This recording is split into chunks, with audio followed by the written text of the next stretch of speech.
a foggy bridge, a lifeless widow, and secrets buried deep in the village. Welcome to Echo Files. I am your host, Walter Finch. Share where you're joining from.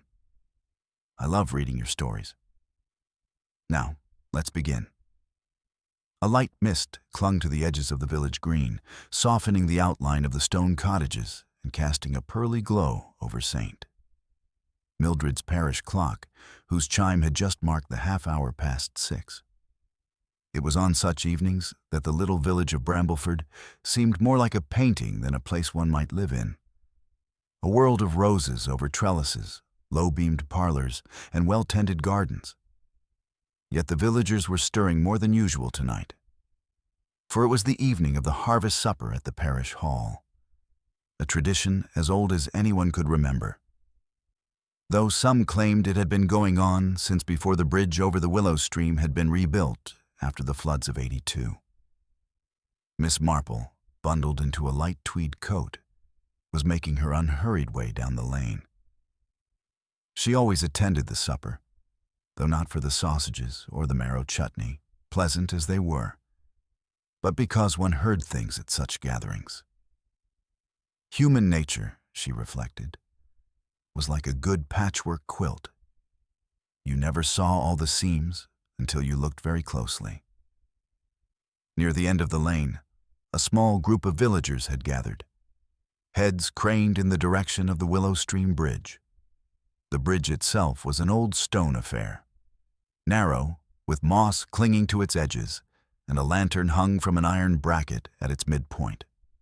This evening, the lantern burned with an unusually steady flame, its light falling upon a still figure leaning against the low parapet.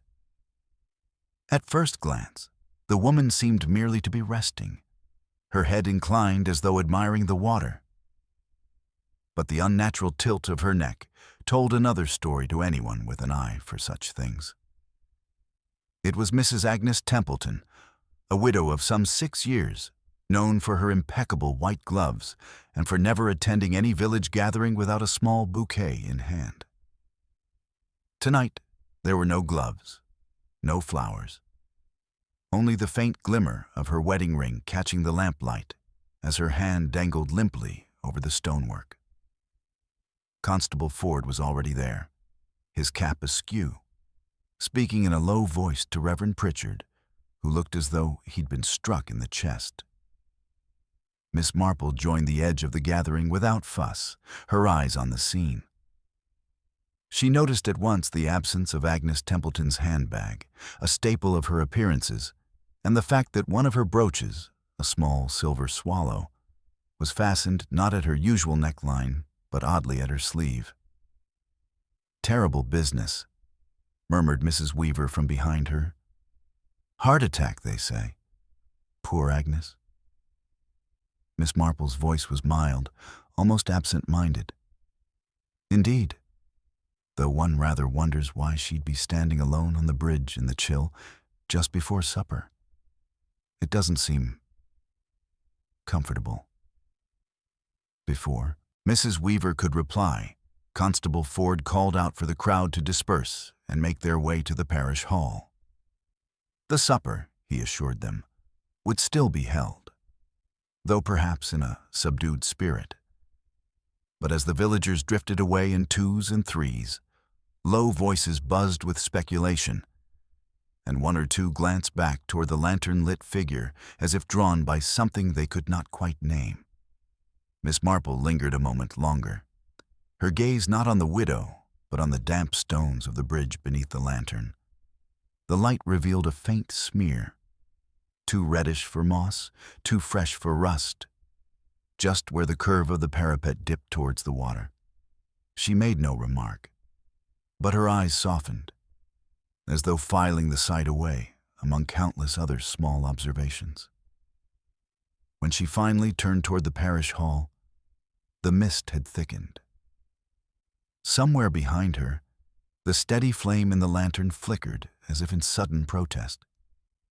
The parish hall wore a careful cheerfulness, as if the embroidered banners and jars of chrysanthemums were doing their best to keep up a pretense that would soon be impossible. Mrs. Barton had insisted on laying out the trestle tables, and she had done so with the brisk defiance that women of her sort bring to any calamity. Cold meats under muslin, neat slices of seed cake, the vicar's wife's gooseberry fool in pressed glass bowls. She shushed the younger ones and told the older ones to sit, because there is always comfort in being told one is to sit. Conversation swelled and dropped in pockets, like wind among hedges. Miss Marple took a place along the wall between a hat rack and a drooping fern, her coat folded over one arm and her small handbag on her lap, though she made no sign of opening it. Her eyes moved without appearing to.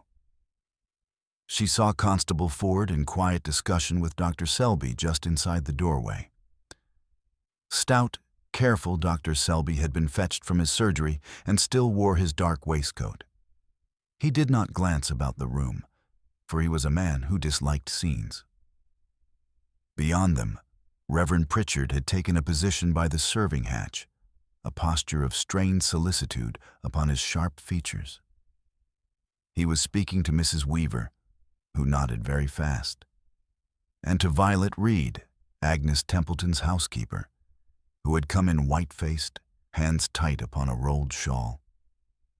Violet Reed was perhaps 35, handsome in a direct way, with a firmness of jaw that might have been admirable in a woman possessed of more ease. She did not sit. She watched the door, as if waiting for someone whose arrival at last would make everything sensible again. When Mrs. Barton pressed a plate upon her, Violet shook her head at first, then took it out of obedience and forgot it upon a nearby chair. That chair, Miss Marple noted, had a smear of damp along the back rail, as if a wet scarf had been cast there briefly. One did not need to hear the words to understand the residue of an exchange. Miss Marple watched Violet's head give a small, indignant jerk when the constable approached her. The quick hardening and then softening of the mouth. The little defensive smile, more for appearance than for comfort, offered to the room at large. Violet had served Agnes Templeton for 7 years. There are ties in such service that the law does not account for, being ties of indignation as much as of loyalty. From the corridor, there came a rush of cold air, with the squeal of the outer door. Mr. Cribb, the lamplighter, shuffled in, cap in hand, apologizing to the Reverend without being asked. He was round-shouldered and wore a gray mackintosh that had seen much weather. A gumboot peeped from beneath his trouser hem. He did not remove his cap until the vicar looked deliberately at it. Then he plucked it off and stood there twisting it. "I lit the lantern at 5:30, same as always," Mr. Cribb was saying in a cracked, earnest voice.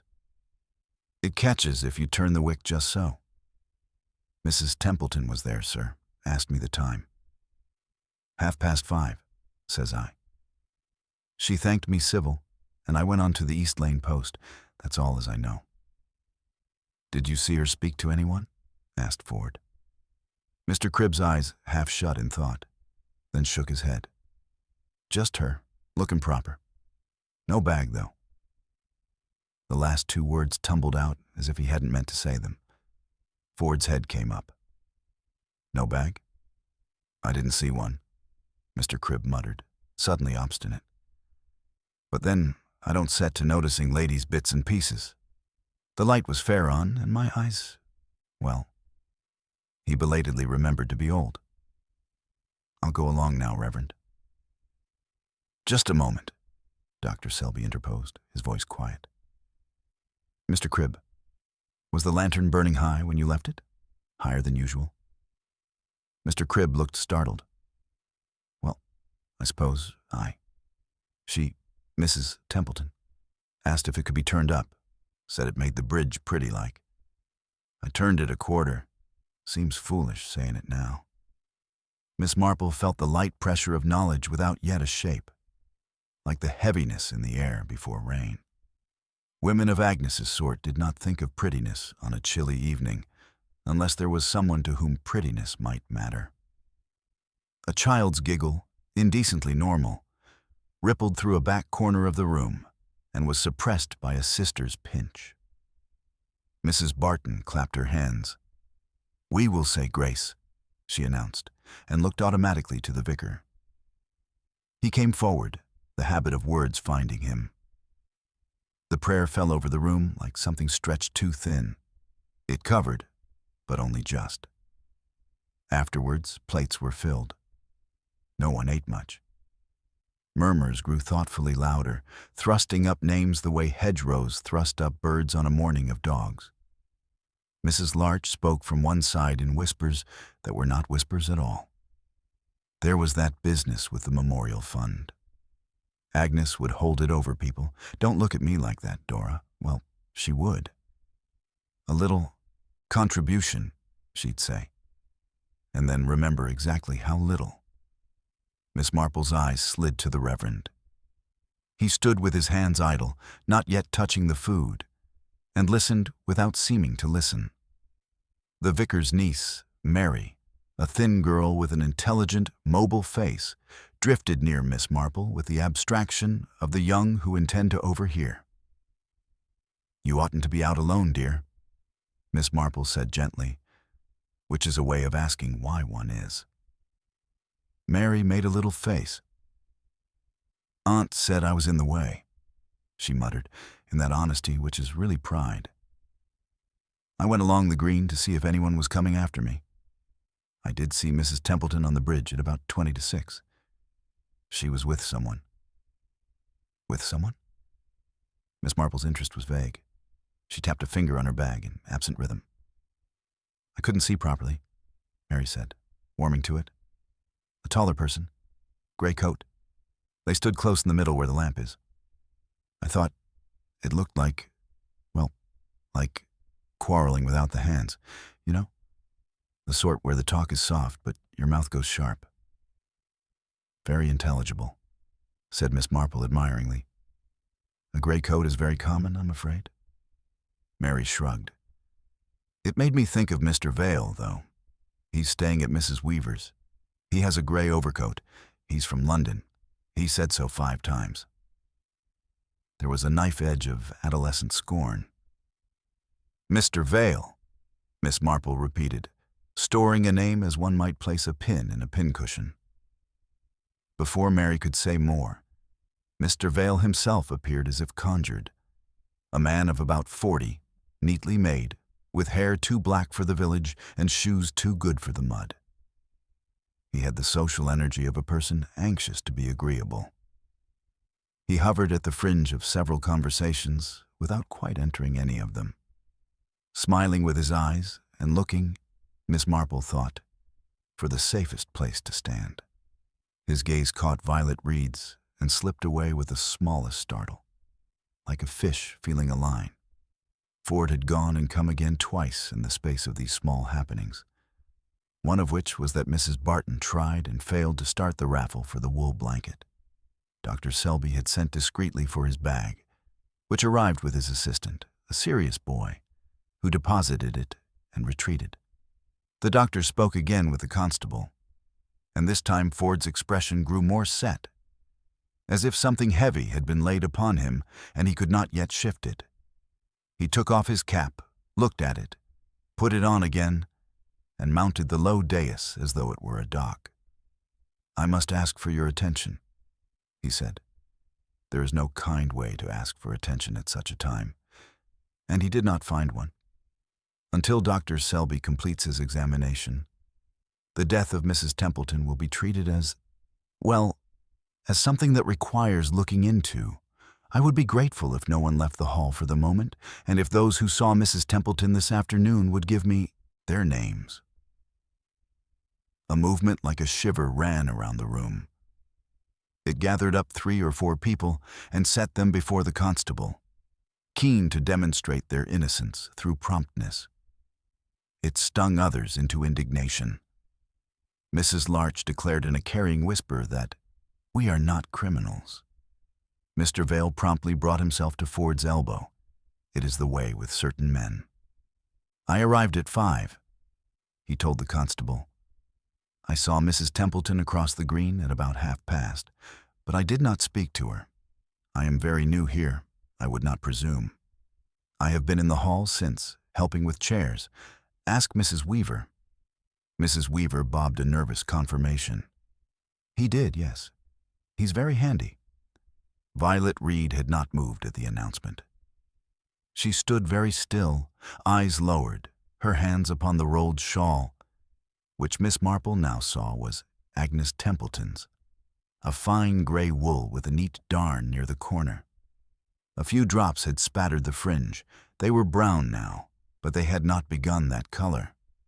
When Violet lifted the shawl to adjust it, a tightness in the right sleeve of her dress showed where the fabric had been roughly stitched, hurriedly, with the wrong thread.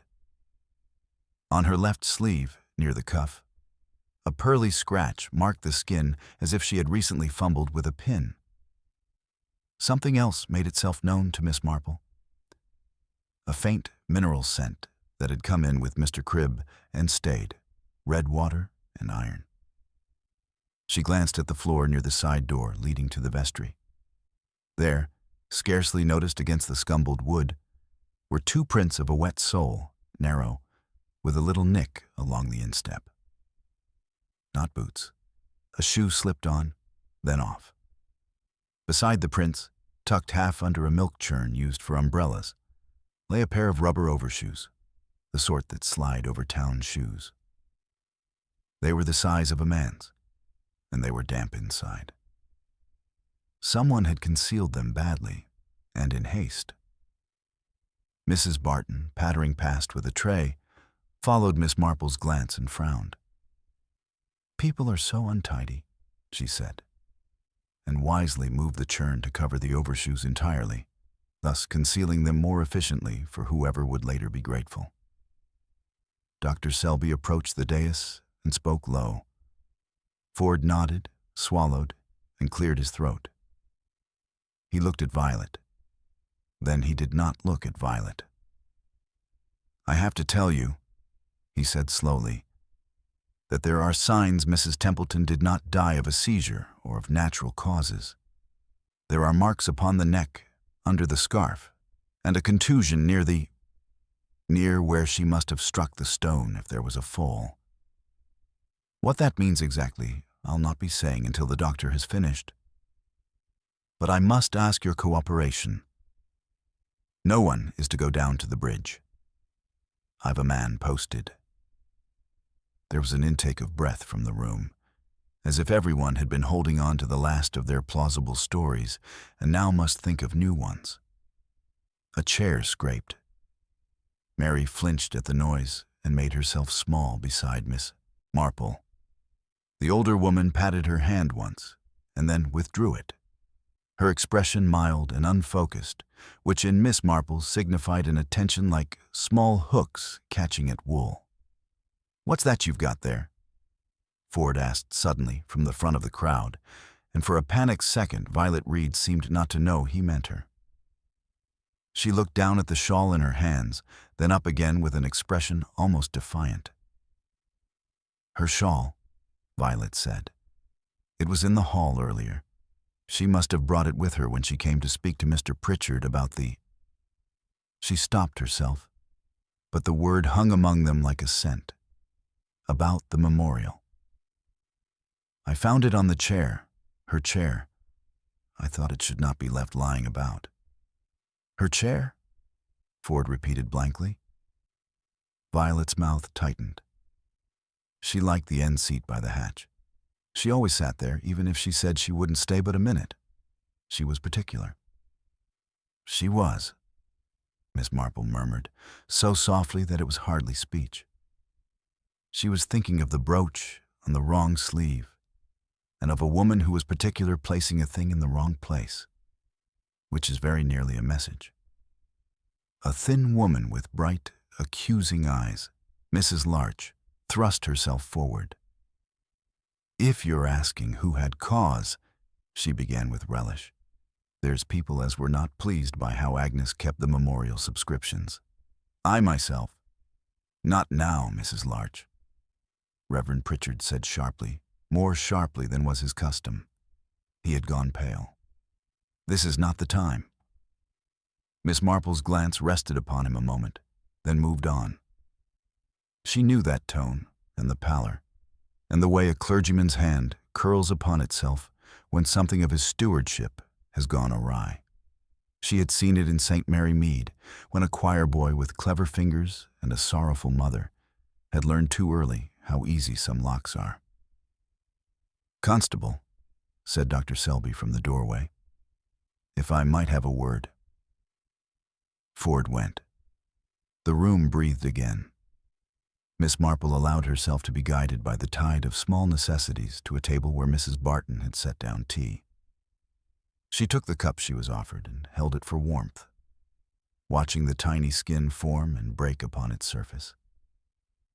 When she lifted it, she caught a brief flash across the room, silver against wool, and saw, on Mr. Vale's lapel, a tie-pin in the shape of a swallow, very like the brooch upon Agnes Templeton's sleeve. Not the same. Smaller, a man's trifling adornment. He saw her seeing, and, with a smoothness that argued habit, covered it with his handkerchief to polish it, and then slipped it into his pocket as if it had been a pen. "Pretty thing," Miss Marple said pleasantly, when he drifted near in the manner of men who cannot keep from defending themselves. "A trifle," he answered, smiling with his eyes again. "Ah, souvenir." "From London?" Her voice made of the word a compliment and a little pity. "From a shop that no longer exists," he returned lightly, "like so many things." Violet Reed, meanwhile, had edged towards the vestry door without appearing to move at all, drawn perhaps by the instinct to remove herself from scrutiny for a minute's quiet. As she reached it, the door pushed inward from the other side, and Mr. Cribb reappeared, hat in hand still. Nearly colliding, they both stepped back. Violet let out a small sound and put her hand to her sleeve, just where the pale scratch was. Miss Marple watched her fingers press, as if recalling something sharp. In the space between those two motions, the pin and the sleeve, there was a story. A half-laugh, half-cry came from the cloakroom at the rear. Mrs. Weaver's voice followed, high and trembling. "Constable, there's, oh goodness, Mr. Ford, sir." She came into the hall holding a handbag at arm's length, much as one might hold a teapot that has betrayed one by leaking. It was a sensible black bag, Agnes Templeton's, and the room knew it at once. There are objects that belong to a person as surely as their face. "Where did you find that?" Ford said, taking it with a care that made his hands seem large and clumsy. "In the cloakroom under the coats," Mrs. Weaver gasped. "Under a gray coat. I was looking for a scarf and, oh, it must have fallen there." Ford's eyes traveled, slow as an ox cart, to the rack. Several gray coats hung there, but one had a small wedge of red silt dried upon the hem, like a secret that had failed to clean itself away. He reached for the bag's clasp. Dr. Selby murmured something about forensics, though he did not say the word. And Ford hesitated, then opened it, because there are moments when sense must be allowed to proceed. Inside lay the familiar miscellanies of a careful woman. Handkerchief, lace-edged, a house key, a small leather purse. Heavy, which produced a note of surprise in several throats. A packet of peppermint lozenges, and an envelope, unsealed, addressed in a neat hand to Reverend Pritchard. Upon the back flap, in Agnes Templeton's fainter script, was written, "To be delivered after the harvest supper." The Reverend made a noise that was not a word. Ford held the envelope as if it had become hot. Miss Marple, who had seen people try to keep their faces still over the years and usually fail, observed the vicar's eyes slip for an instant to Violet Reed and then to Mr. Vale, and then returned to the envelope. It is often the second glance that tells the truth. "Better I open that," Dr. Selby said quietly, "if it must be opened now." But before anyone could decide who ought, a gust shuttered the outer door and rattled the high windows. The hall felt, suddenly, very much like a ship at sea. Not here, Ford decided, finding in the suggestion of weather the excuse he required. He slipped the envelope into his breast pocket. "In my office. We'll do things proper. No more wandering, if you please. Mr. Vale? Reverend, Miss Reed, Mr. Cribb, Mary Pritchard, if you'd step into the committee room for statements." Miss Marple did not move. She had, in her time, very seldom needed to be asked to step anywhere. She set down her teacup and folded her hands upon her bag. And if her eyes dwelt a moment upon the smear of red, upon the coat hem, and upon the overshoes concealed so tidily by Mrs. Barton, it was only the gentle curiosity of an old lady who notices things. She considered the lantern burning too high, and a woman particular about sleeves, fastening a brooch where it did not belong, and a shawl spattered by something that had no reason to be upon a shawl. She thought of quarreling without hands, and of a swallow that had been where it should not be. And she considered, with that unassuming clear-sightedness that had unstitched many a scene, that the next sensible thing for a murderer who had thought himself neat would be to attempt to tidy some small remaining thing. As if in answer to that thought, the side door whispered open and closed again. No one noticed but Miss Marple and Mary, who always noticed when a whisper moved. Miss Marple rose, unhurried, of course, because haste is a language in itself, and drifted toward the vestry, where a very faint trail of wetness, no wider than a finger, led in the direction of the hall's little scullery. It smelt of river and iron. She did not follow it yet. She only paused, took a folded safety pin from her bag, and fastened her coat at the neck. Then she turned back, as if all she had been about was comfort against a draught, and smiled at Mary with the most harmless of expressions, which is to say, the expression that makes the guilty think they have not been seen. The committee room at the back of the parish hall was small, low-ceilinged and paneled in dark oak that gave off the faint smell of beeswax and age. A narrow window looked onto the churchyard, but the mist pressing against the glass turned it into a dull, milky pane. Constable Ford had positioned himself by the end of the long table, his notebook open and a stub of pencil poised, the way a man tries to look in control even when control is slipping away in small, unseen increments. Mr. Vale sat nearest the fire, his posture the kind that looks relaxed to the untrained eye, but is really carefully managed. His overcoat, gray, of course, was folded over the chair back, revealing the neat lines of his suit. He had a habit of smoothing his tie almost absent-mindedly, whenever Ford's question strayed too near. Reverend Pritchard stood instead of sitting, hands clasped before him, as though conducting a funeral service for someone whose family did not like him much. His eyes kept wandering to the envelope now resting on the table, its creamy paper catching the flicker from the fire grate. Violet Reed took the chair nearest the door. She kept the shawl in her lap, fingers worrying the fringe. There was a kind of stubborn dignity about her, a determination not to let the others see that she was trembling ever so slightly.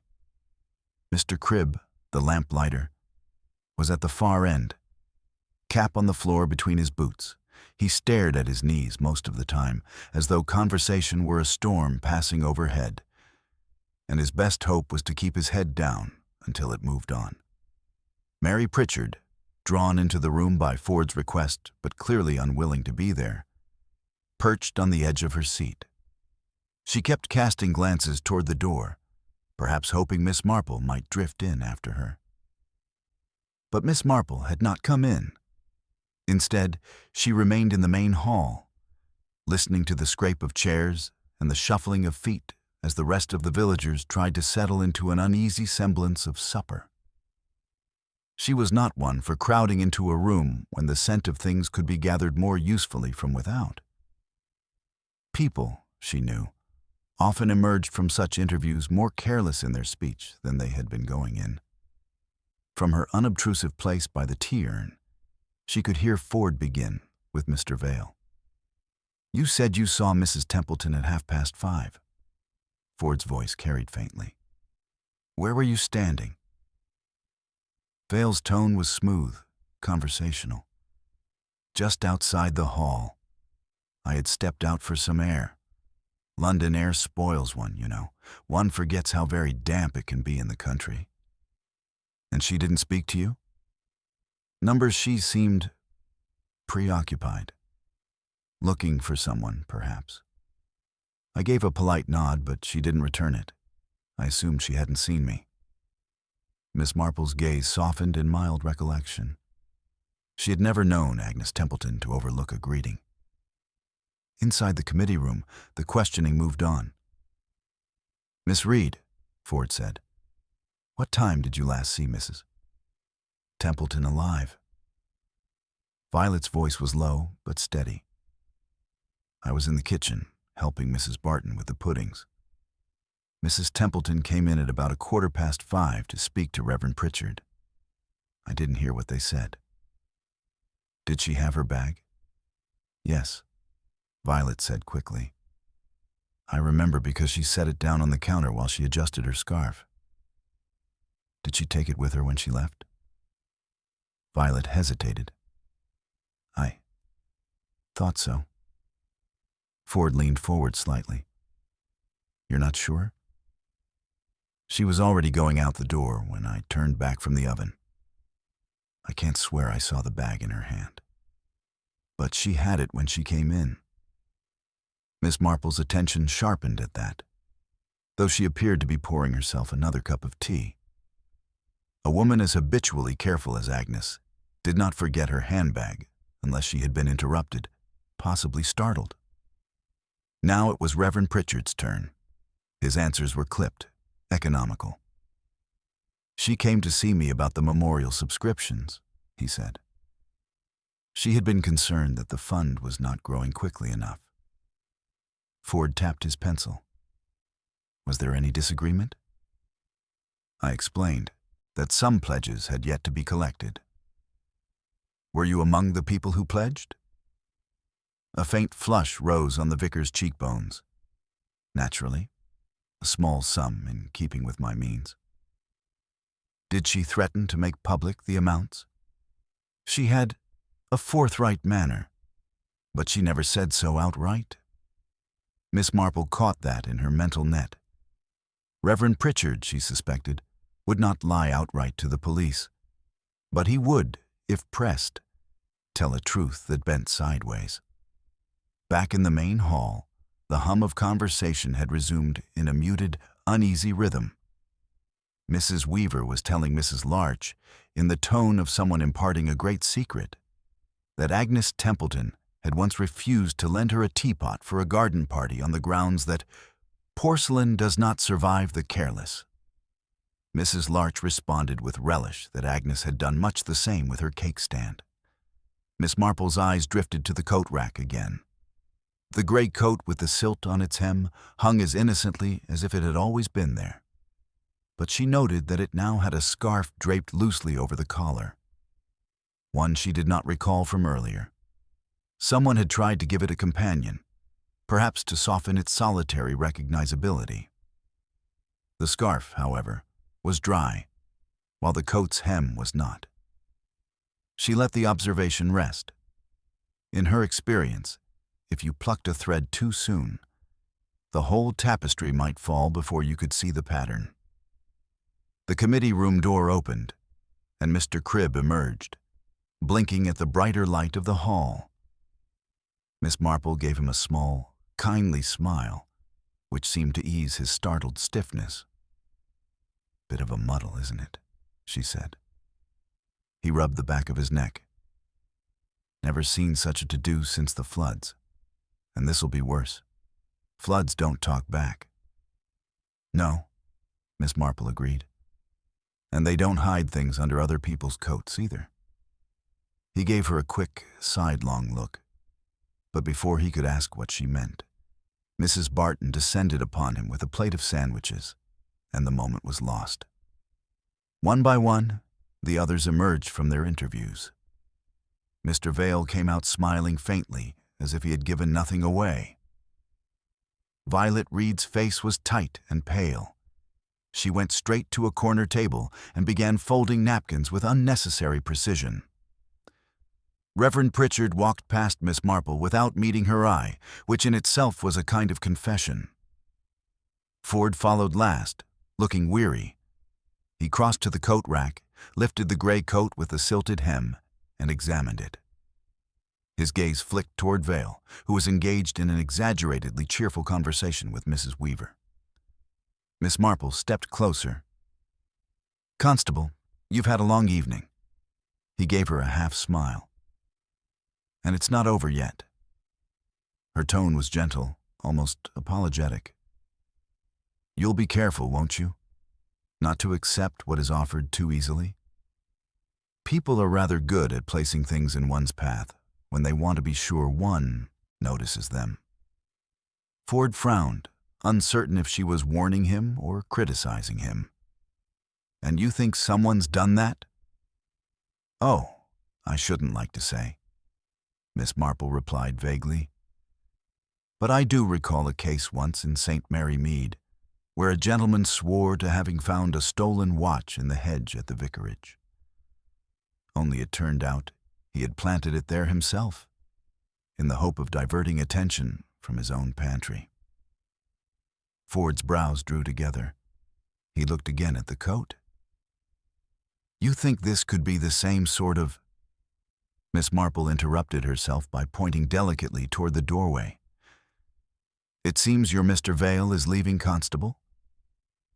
Indeed, Vale had retrieved his coat, swiftly without giving Ford a chance to object, and was making for the door with his usual air of polite urgency. Ford excused himself and went after him. Miss Marple watched them go, then turned her attention back to Violet Reed, who was still folding napkins. She walked over, her step unhurried. "My dear," she said softly, "you've been very brave tonight." Violet looked up sharply. "I don't know what you mean." "Oh, I think you do," Miss Marple said with a mild smile. "It is not easy to sit in a room with people who may know something you would rather keep to yourself." Violet's hand stilled on the napkin. "If you're implying—" "I am not implying anything," Miss Marple interrupted gently. "I am merely thinking aloud. One wonders, you see, what could have caused Mrs. Templeton to place her brooch in such an unusual position. She was always most precise." Violet swallowed hard. Maybe she didn't notice. "Oh, yes," Miss Marple said, as though agreeing. Or perhaps she did notice and wanted someone else to notice too. Before Violet could reply, the main door banged open, letting in another gust of cold mist. It was Ford, returning without Vale. His expression was grim. "He says he's staying at Mrs. Weaver's, but she tells me he hasn't been back there all afternoon. I'll be checking the truth of that." Miss Marple only nodded, her mind weaving threads together. The silt on the coat hem, the brooch out of place, the missing bag hidden under another gray coat, the lantern turned up too high. And now, the sudden need of Mr. Vale to be elsewhere. Somewhere among those details lay the truth, and she meant to find it. But she also knew the truth had a way of slipping from one's grasp if chased too openly. Better, sometimes, to let it think it had not yet been seen. She sipped her tea, the faintest smile playing at the corner of her mouth, and waited for the next small thing to reveal itself. By the time the clock in St. Mildred's Tower struck 8, The harvest supper had dissolved into a straggling of conversations. Pockets of villagers reluctant to leave, yet eager to be away from the oppressive air of suspicion. The mist outside had thickened into a low-lying fog that muffled the lamps and made the windows glow dimly from within, as though the hall were a lantern adrift in smoke. Miss Marple sat near the door, her coat on, as if ready to leave, but not quite committing to the act. She had seen enough evenings like this to know that the end of a gathering was often when the most unguarded things were said. People tired of their own caution. They spoke without rehearsing, their minds turning toward home and comfort. And so they let slip small truths. Ford had stationed himself just outside with Dr. Selby, their silhouettes visible through the glass panels. They appeared to be discussing the envelope from Mrs. Templeton's bag, which the constable still carried in his breast pocket. He had not opened it, though the temptation was plain in the way his hand kept straying to it. Dr. Selby was more deliberate, gesturing with short, firm movements that suggested restraint rather than encouragement. At the far end of the hall, Reverend Pritchard was speaking quietly to Violet Reed. The shawl was now draped neatly over her arm, its spattered fringe tucked carefully out of sight. She nodded at something the vicar said, but there was a stiffness in her shoulders that betrayed the conversation's gravity. When she moved away, her eyes flickered toward Mr. Vale's absence, as though weighing what his departure might mean for her. Mrs. Barton began the business of clearing plates, clucking in gentle reproach at those who had not touched their food. Mrs. Weaver, meanwhile, stood near the cloakroom, folding her arms and tapping one foot. "I'll not have people leaving without their wraps," she declared to no one in particular, though the glance she gave the rack seemed purposeful. Miss Marple followed her gaze and saw that the gray coat with the silted hem was gone. Vale had taken it, of course, but in its place hung another coat of similar cut and shade, though this one was dry. It had not been there earlier. Such substitutions, Miss Marple reflected, were not the work of accident. Mary Pritchard drifted to her side, as young people will when their curiosity outweighs their sense of propriety. "You saw that, didn't you?" she whispered. Miss Marple looked mildly surprised. "Saw what, dear?" "The coat. It's not the same one.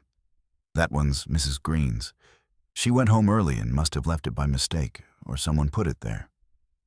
But Mr. Vale's coat was heavier, and the cuffs were worn." "You have sharp eyes?" Miss Marple said approvingly. "It's a gift worth cultivating." Mary's chin lifted a little at the praise. "Do you think he changed coats so people wouldn't notice the mud?" "Possibly. Or perhaps someone wished us to think so." Miss Marple smiled faintly, watching Ford re-enter the hall, his face shadowed with thought. The constable called for attention once more. "We'll be locking the hall shortly. If you've not given a statement and saw Mrs. Templeton today, speak to me before you leave. And if anyone finds they've taken home another's coat or wrap, bring it to my office in the morning." His gaze swept the room, resting briefly on Violet, then Mrs. Weaver, then back to the envelope in his pocket. The villagers began to file out in twos and threes, their footsteps muffled by the fog beyond the door. The lamplighter went first, muttering about the difficulty of seeing his way home. Mrs. Larch followed, leaning toward Mrs. Green to mutter something about London men and their clever ways, which earned her a pursed-lip nod. Violet was among the last to leave. She paused by Miss Marple, her expression caught between gratitude and caution. "Good night, Miss Marple." "Good night, my dear," Miss Marple replied, noting how tightly Violet held the shawl. "Do take care on the bridge. The stones can be slippery in this weather." For an instant, Violet's eyes widened, as though the mention of the bridge had stirred something she'd tried to put away. She gave a curt nod and stepped out into the mist. When the hall was nearly empty, Reverend Pritchard approached Ford.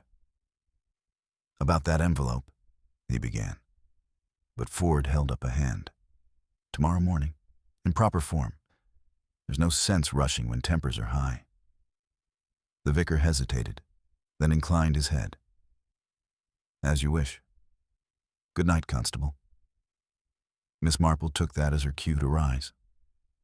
She did not head straight home, however. Instead, she lingered just beyond the hall, letting the fog close around her. The night was still, save for the faint drip of water from the eaves and the muffled sound of Ford locking the door behind him. His footsteps moved off toward the main road, leaving the lane to its damp quiet. Miss Marple walked slowly toward the Willow Stream Bridge, her boots making little sound on the soft earth verge. The lantern still burned high, casting its steady circle of light on the wet stones. From a distance, it might have been picturesque, but up close, the air carried the faint scent of river mud and something sharper. Iron, perhaps, and the ghost of something burnt. She paused at the parapet where Agnes Templeton's body had been found. The reddish smear was still there, though dulled now in the lantern light. Below, the stream whispered over stones, carrying away whatever it had been asked to conceal. Miss Marple's eyes moved to the far side of the bridge, where the low wall met the bank. There, half hidden by damp leaves, was the narrow impression of a shoe sole. Smaller than a man's, but not dainty. She bent slightly, her gloved hand brushing away a leaf to reveal a second print, angled as though the person had turned sharply. She did not disturb them further. Prints, she knew, were like shy animals. Once startled, they vanished. A movement caught her eye, a shape emerging from the fog on the village side. It was Violet Reed, walking quickly, her head down. She did not see Miss Marple until she was nearly upon her, and even then she started, clutching the shawl tighter. "Oh, it's you," Violet said, her voice thin. "It is rather late for walking alone," Miss Marple observed gently. "I wanted some air." Violet's eyes slid toward the lantern, then away. "I don't like to go to bed with the day's noise still in my head." "A wise habit," Miss Marple agreed. "Though some kinds of noise, I think, follow one regardless." Violet gave a short, humorless laugh. "I suppose they do. Good night, Miss Marple." She crossed the bridge without slowing, her figure swallowed by the fog on the far side. Miss Marple remained a moment longer, gazing at the lantern's steady flame. Then she, too, turned back toward the village, her mind quietly sorting what she had seen. The substituted coat, the prints by the bank, Violet's restless walk, and the peculiar steadiness of a flame that should, in such damp air, have flickered more. When she reached her cottage, she lit the small lamp in her parlor and set a kettle on to boil. As she waited, she took from a drawer a small notebook, its pages filled with her neat, looping hand. She made no dramatic headings, no underlined conclusions, just a list of details. Brooch on sleeve, not collar bag found under gray coat, Mrs. Weaver's cloakroom. Lantern turned high at request silt on coat hem, veil. Coat later missing, replaced Violet's shawl, stains, hurried stitching on sleeve envelope addressed to Reverend. After harvest supper. Shoe prints by far side of bridge. Medium-sized lantern flame steady despite mist. She set down her pen and poured her tea.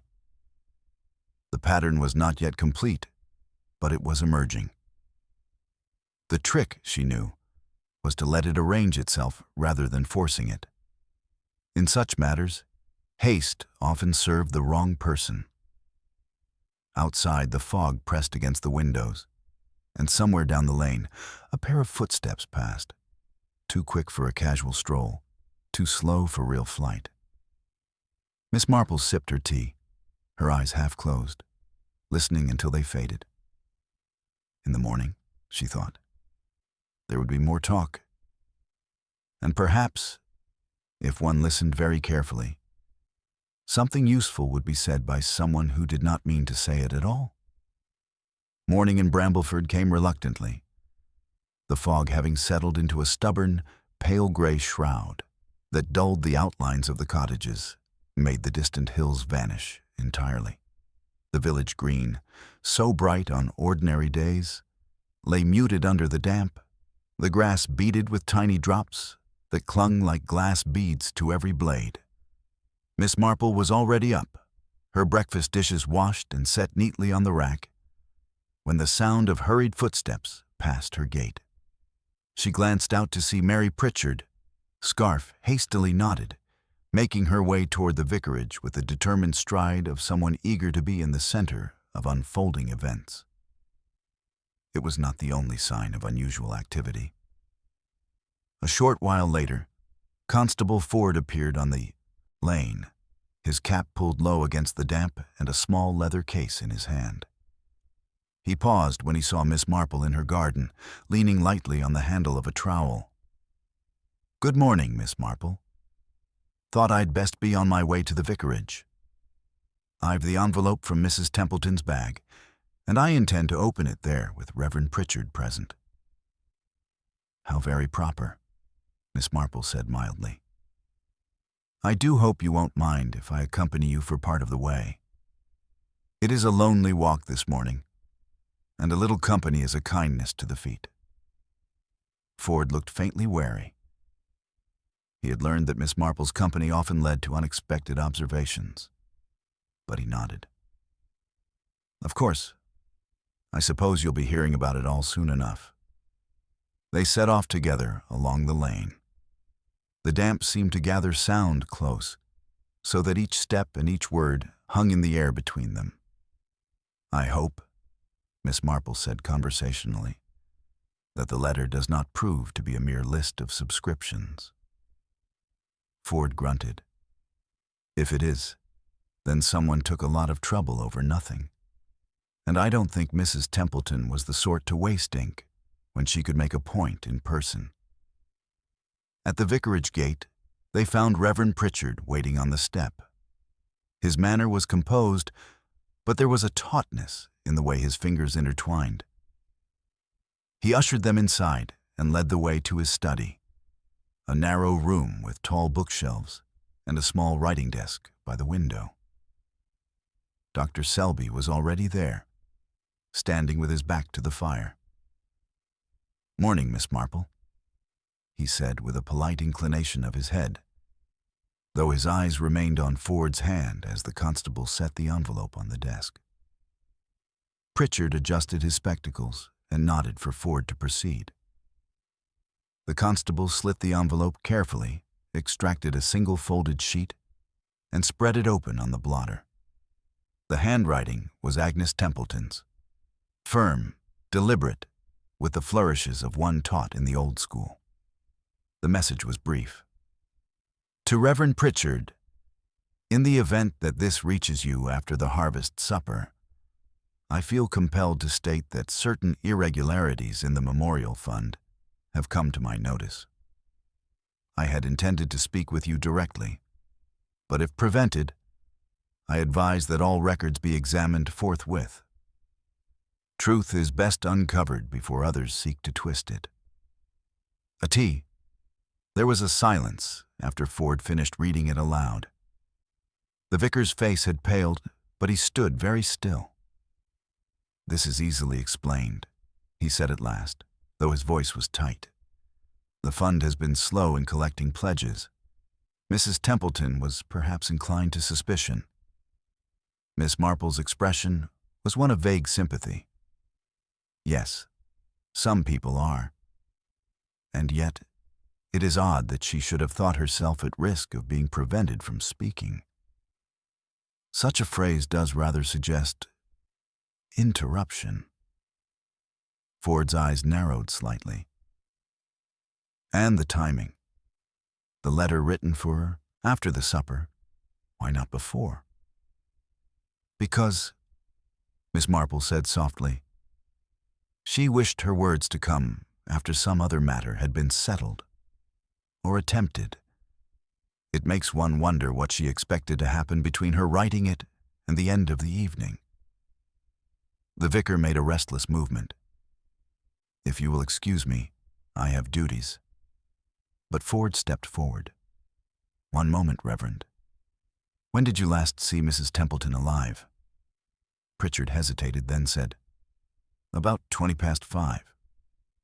She left my study for the kitchen, and I returned to preparing the order of service for Sunday. Did she seem agitated? She seemed determined. She had a way of making her views plain. Ford let the matter rest for now. We'll need to review the fund records, Reverend. I'll call for them later today. Miss Marple, seeing that nothing further would be gained at present, took her leave. Outside, the fog was thinning into ragged strands, and the faint smell of wood smoke drifted from the chimneys. She walked slowly toward the bridge, her mind turning over the letter and its implications. At the Willow Stream Bridge, she paused once more. The reddish smear on the parapet remained, though the damp had blurred its edges. She noticed that the faint shoe prints she had seen the previous night were now scuffed and indistinct. Someone had walked over them, deliberately or not. As she stood there, the sound of footsteps came from the village side. It was Mary Pritchard again, returning from some errand. She brightened at the sight of Miss Marple. Oh, I meant to tell you, Mrs. Weaver's in a state this morning. She says someone came into the cloakroom last night after you left and moved all the coats about. She thought it was the constable, but he says it wasn't him. Indeed, Miss Marple said. That is industrious for so late in the evening. Mary nodded, then lowered her voice. And she says her own coat smells of river water now. She's sure it didn't before. Miss Marple gave her a small, approving smile. You do have an eye for the telling detail, Mary. Never let anyone discourage you from noticing things. Mary beamed, then hurried on toward home. Miss Marple turned back toward the village, but instead of heading for her cottage, she made her way to Mrs. Weaver's lodging house. The front parlor was open, and Mrs. Weaver herself was inside, polishing a side table with brisk, jerky movements. Good morning, Mrs. Weaver, Miss Marple said pleasantly. Mary tells me you've had some trouble with the coats. Mrs. Weaver sniffed. Trouble's the word. Went in to tidy last night after the constable had gone, and everything was in a jumble. Wrong coats on the wrong pegs, scarves and hats all over, and my own coat, wet at the hem and smelling like the Willow Stream. I ask you, Miss Marple, who would do such a thing? Perhaps, Miss Marple suggested, someone who wished to hide which coat had been worn to the bridge after Mrs. Templeton was found. Mrs. Weaver's eyes widened. Do you think so? Well, I wouldn't put it past that Mr. Vale. All London airs and not a word about what he really does for a living. Miss Marple inclined her head slightly. And yet, he left without his coat being wet, did he not? Perhaps someone else thought to make use of another's belongings. Mrs. Weaver pursed her lips. Violet Reed was in the cloakroom too, come to think of it. Said she was looking for her gloves. Did she find them? I don't know. She came out without saying. Miss Marple stored that away and took her leave, walking back into the clearing day. The fog was lifting now, revealing the sharp outlines of the rooftops and the glint of sunlight on the damp road. The village was returning to its ordinary self, but Miss Marple knew better than to be deceived. Beneath the surface, the currents were still shifting, and someone, perhaps more than one, was working to keep certain truths from rising. She returned to her cottage, lit the fire, and sat in her parlor with her knitting. But her mind was not on the neat rows of stitches. It was on a shawl with stains, a coat with silt on the hem, a brooch pinned where it did not belong, and a letter written against the possibility of prevention. There was, she thought, a strong possibility that the murder of Agnes Templeton was less about personal spite and more about timing. Timing that someone had tried to manipulate with the same care they might arrange pieces on a chessboard. And if that was the case, the next move might already be in play. She set down her knitting and looked toward the small clock on the mantel. Ford would soon be examining the Memorial Fund records. She wondered if he would notice the pattern she suspected, or whether she would need to point it out herself, in her own quiet way, when the time was right. The Memorial Fund records were kept in a stout, green ledger in Reverend Pritchard's study, a book whose neat ruled columns were, to most eyes, a picture of rectitude. To Miss Marple, however, the rows of names and amounts were as revealing as the faces of the people who had given them. She stood quietly by the bookcase, while Constable Ford turned the pages at the vicar's desk, his pencil tapping absently against the paper. Pritchard sat in the chair behind the desk, his hands clasped on its edge, his posture a shade too rigid for comfort. Dr. Selby, summoned as a neutral witness, leaned against the mantel with the air of a man who would rather be anywhere else, but was too polite to say so. Ford ran a finger down a column. Pledges made, payments received. Mrs. Barton, 10 shillings pledged, 10 received. Mrs. Weaver, 5 pledged, 5 received. Violet Reed, none pledged. She serves Mrs. Templeton, the vicar said quickly. So perhaps she felt her contribution was already given in time and effort. Ford grunted. Mr. Vale, £2 pledged, paid in full. He glanced up. When? Pritchard hesitated. He gave the cash to Mrs. Templeton directly.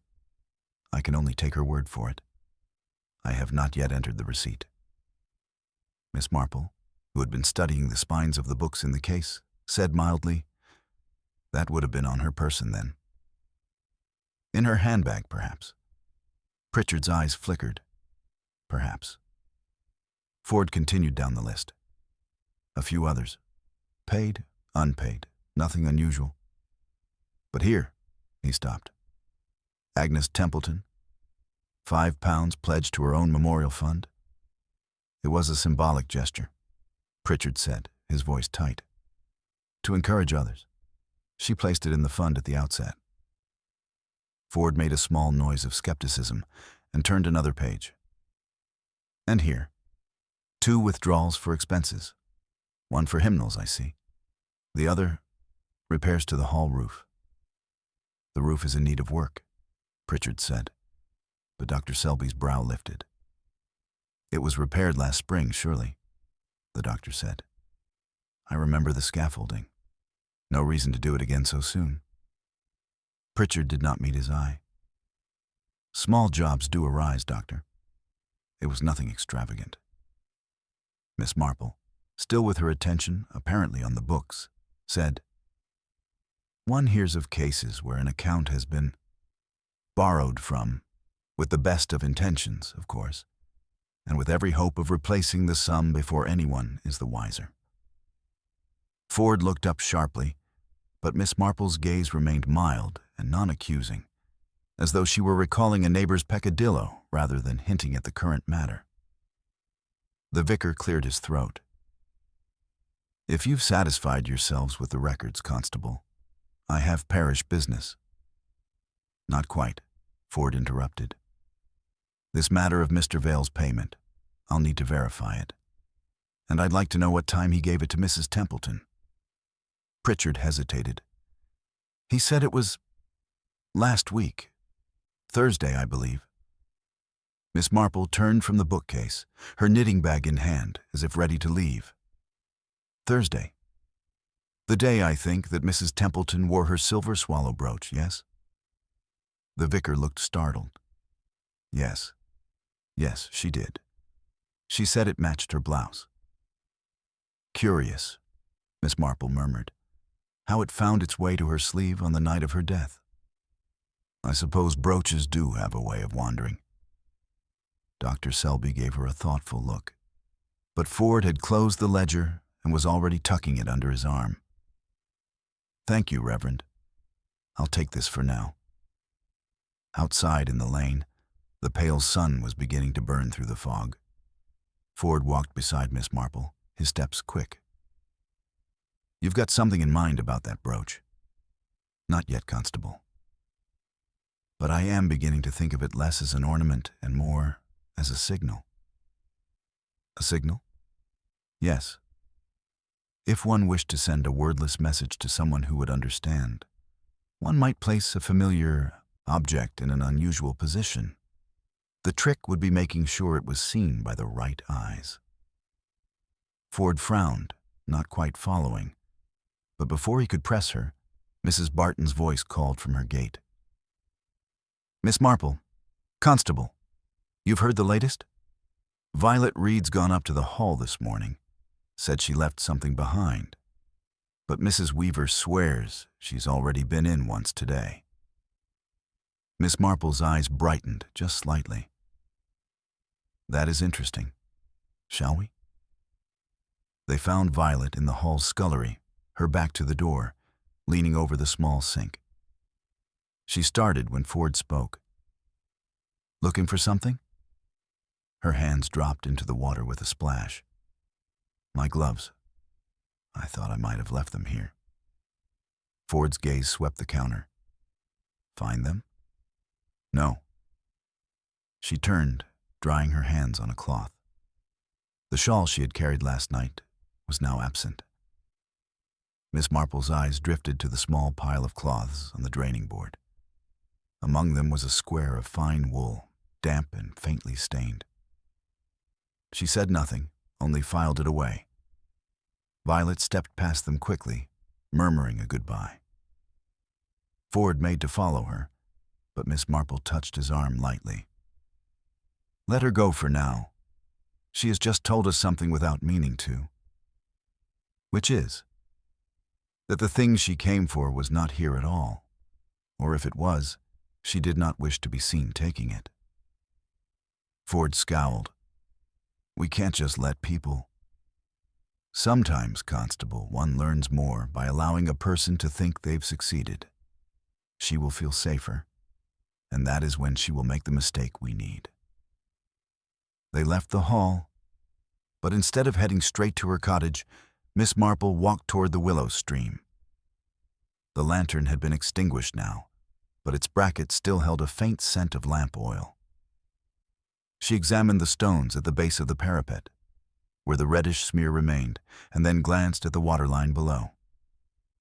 Tell me, Constable, she said, did anyone remark on how steady the lantern flame was last night? Ford looked puzzled. Steady? In that fog? Remarkably so. Almost as though the air about it had been sheltered. You mean tampered with? I mean, managed. A steady flame gives a steadier light, and a steadier light gives a clearer view to anyone meeting there, and to anyone watching from a little way off. Ford straightened. So she asked for it turned up to see someone's face better? Or so someone could see hers, and perhaps to see the brooch where it was pinned. Ford was silent for a moment, then said, You think she was warning someone? Or pointing them out? I think, Miss Marple said, that Agnes Templeton knew she might not leave that bridge alive, and she meant to leave behind a clue for anyone observant enough to read it. Unfortunately, the one who saw it first may have been her killer. They stood together in the quiet for a moment, the sound of the water threading through the stillness. Then Ford sighed. And we've got a London stranger, a nervous housekeeper, and a vicar with dodgy accounts, all with reasons to keep things quiet. Yes, Miss Marple said softly, and only one of them had cause to rearrange the coats in the cloakroom after the constable had gone. Ford looked at her sharply. "You know which one?" "I have my thoughts. But as I've often found, Constable, people will tell you the truth themselves if you give them the right opportunity. I believe tonight may present just such an opportunity, if we are careful how we arrange it." Her tone was almost conversational, but there was a glint in her eye that Ford had come to recognize. It was the look of someone who had already set her mind on the next move, and was content to let the rest of the board catch up. By late afternoon, Brambleford was beginning to look like itself again, at least on the surface. The fog had gone, the sun was low and bright, and from the green came the clink of teacups at Mrs. Barton's garden table, where she and Mrs. Larch were deep in a post-supper post-mortem of the previous night's events. Children ran along the lane, their shouts shrill against the still air. Yet beneath that thin veil of normality, the village still hummed with the unspoken fact that a woman had been murdered in their midst, and her killer was almost certainly still among them. Miss Marple had spent the day in her usual, unhurried fashion, knitting in her parlor, pausing only to make short errands into the village. Errands that gave her the opportunity to exchange polite, inconsequential words with nearly everyone who had been in the hall the night before. By tea time, she had learned 3 important things. Mr. Vale had not been seen since his departure from the hall.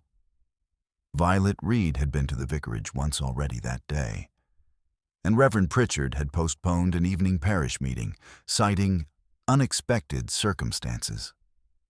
Constable Ford came to her cottage just as she was setting her tray with a pot of tea and 2 cups. He looked tired, but with a certain set purpose in his manner. "I've spoken with the inspector," he said without preamble. "They'll be sending a man from the division tomorrow. But I'd like to have something solid for him by then. If you've got one of your notions, Miss Marple, now's the time." She poured his tea and handed him the cup. "It seems to me, Constable, that what we need is not another day of waiting for things to happen, but a small arrangement to make them happen." Ford looked wary but interested. "Go on." "Last night," Miss Marple said, "someone went into the cloakroom after you left and rearranged the coats. They did so because one particular coat, or its condition, could have pointed to them. Now, people who take such risks usually do so because they believe the thing they are hiding is still in danger of being discovered. The more they are made to think that discovery is imminent, the more likely they are to betray themselves." Ford sipped his tea, considering. "So we make them think we've found something?" "Exactly. Something small, easily overlooked, but which, if noticed, could link them directly to the crime. I suggest we hint, in a way that will seem entirely casual, that a certain item from the bridge has been found and is being kept for safekeeping in the parish hall until the inspector arrives." Ford frowned. "What item?" "Oh, almost anything," Miss Marple said lightly. "A pin, for instance, or a button. Something that could plausibly have come loose during an unpleasant struggle." "And you want me to tell people that?" "Not directly," Miss Marple corrected him. "Tell 1 or 2, those you trust to pass it on, and let the gossip do the rest. It will reach the right ears soon enough. And then we watch." By the time the autumn sun had slipped below the rooftops, the first whispers were already making their way through the village. Mrs. Weaver was overheard telling Mrs. Barton that something from the bridge had been found, though she wasn't sure exactly what. Mrs. Larch, with the relish of one adding seasoning to a stew, declared it was a brooch, no, a scarf pin, and that Ford had it locked away until the inspector could see it. By the time the rumor reached Violet Reed, in Mrs. Barton's kitchen, it had become a man's cufflink with a scratch on it, same as someone's sleeve.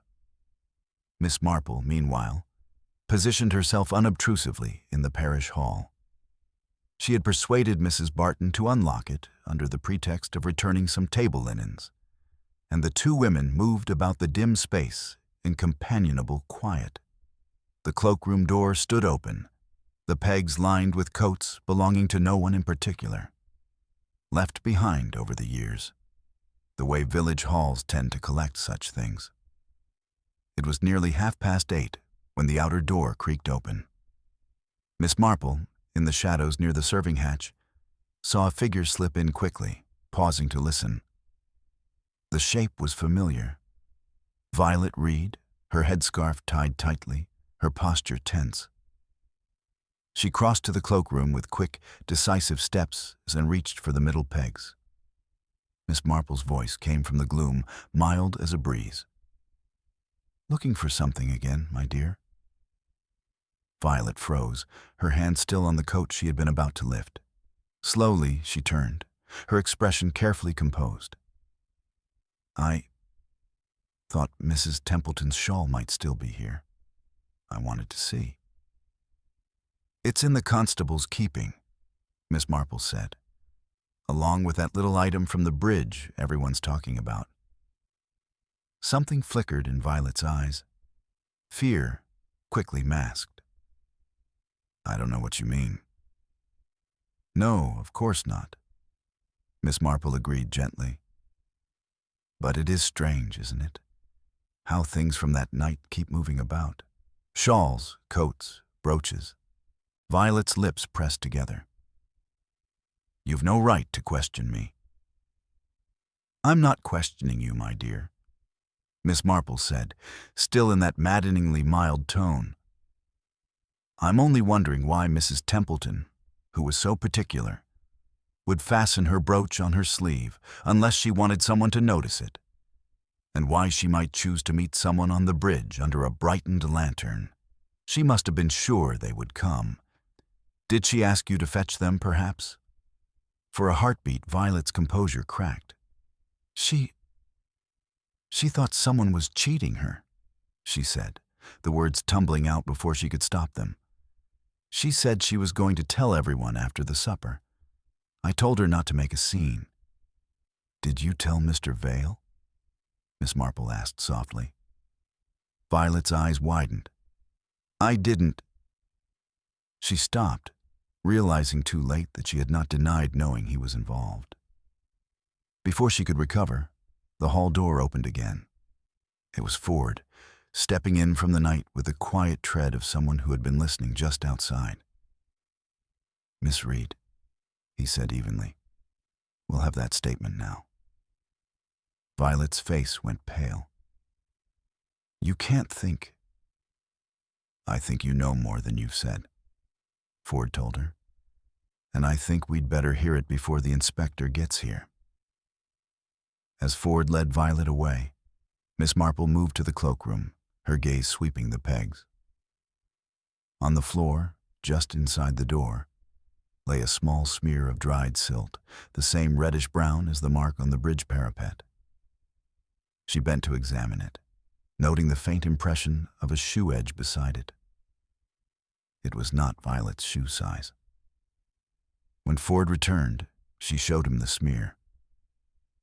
"You see, Constable, even when one tries to erase a trail, there is often something left behind. This was not made tonight. It's from last night, before the coats were rearranged. Whoever stood here had been to the bridge after Mrs. Templeton fell. They returned quickly enough to hang up a coat before anyone thought to look."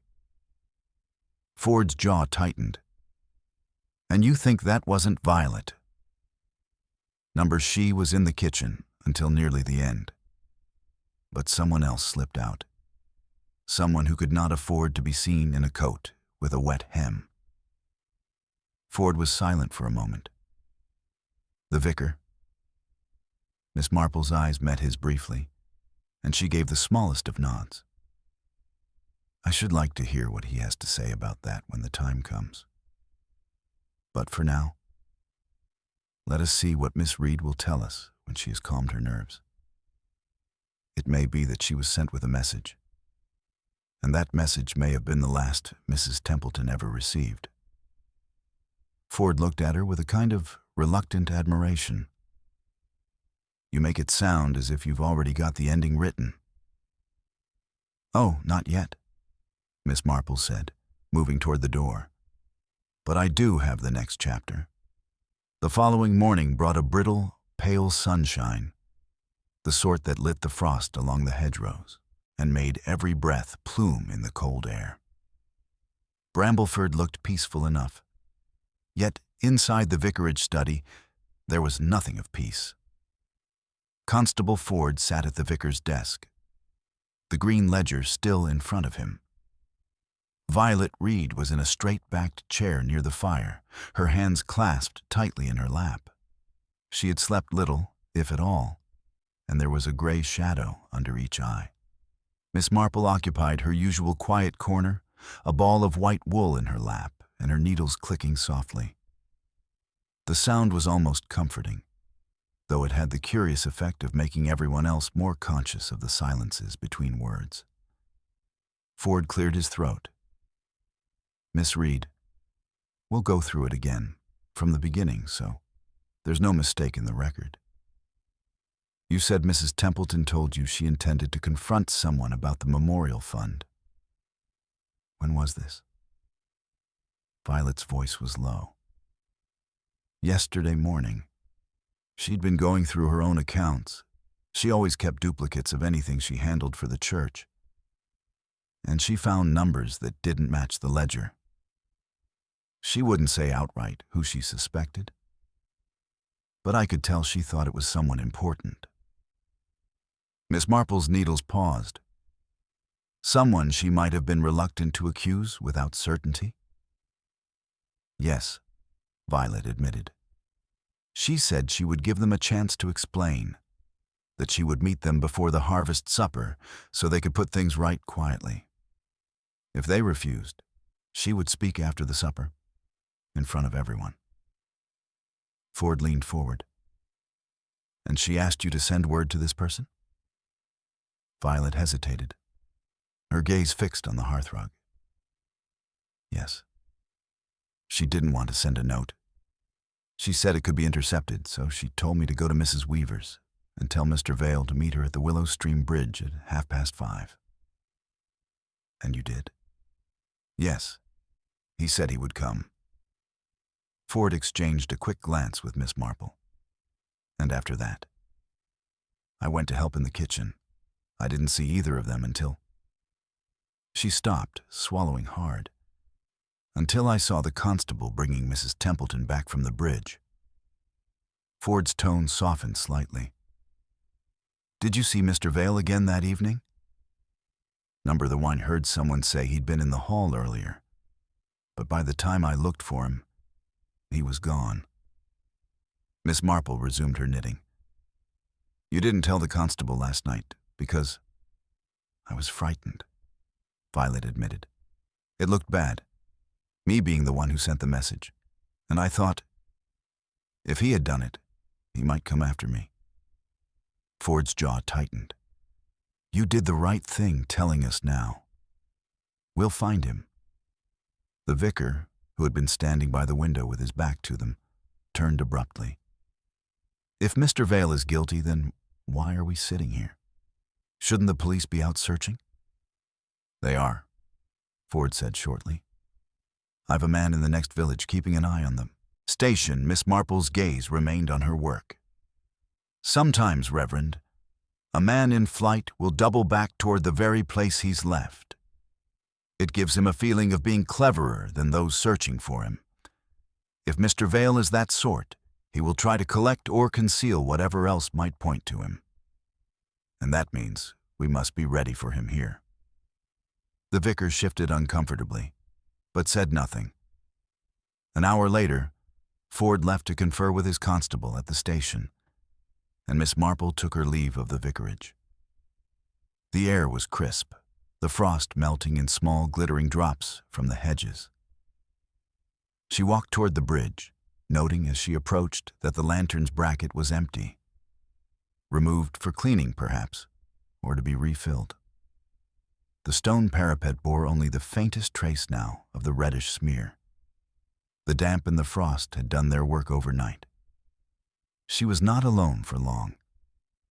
From the far side came a figure in a dark coat and hat, walking briskly. It was Reverend Pritchard, returning from the churchyard path. He started slightly at the sight of her. "Miss Marple, out for a morning stroll?" "Yes. I like to see the stream in different lights. It tells one different things." Her eyes moved to the bank where she had once seen the partial shoe prints. Some things linger even after they've been disturbed.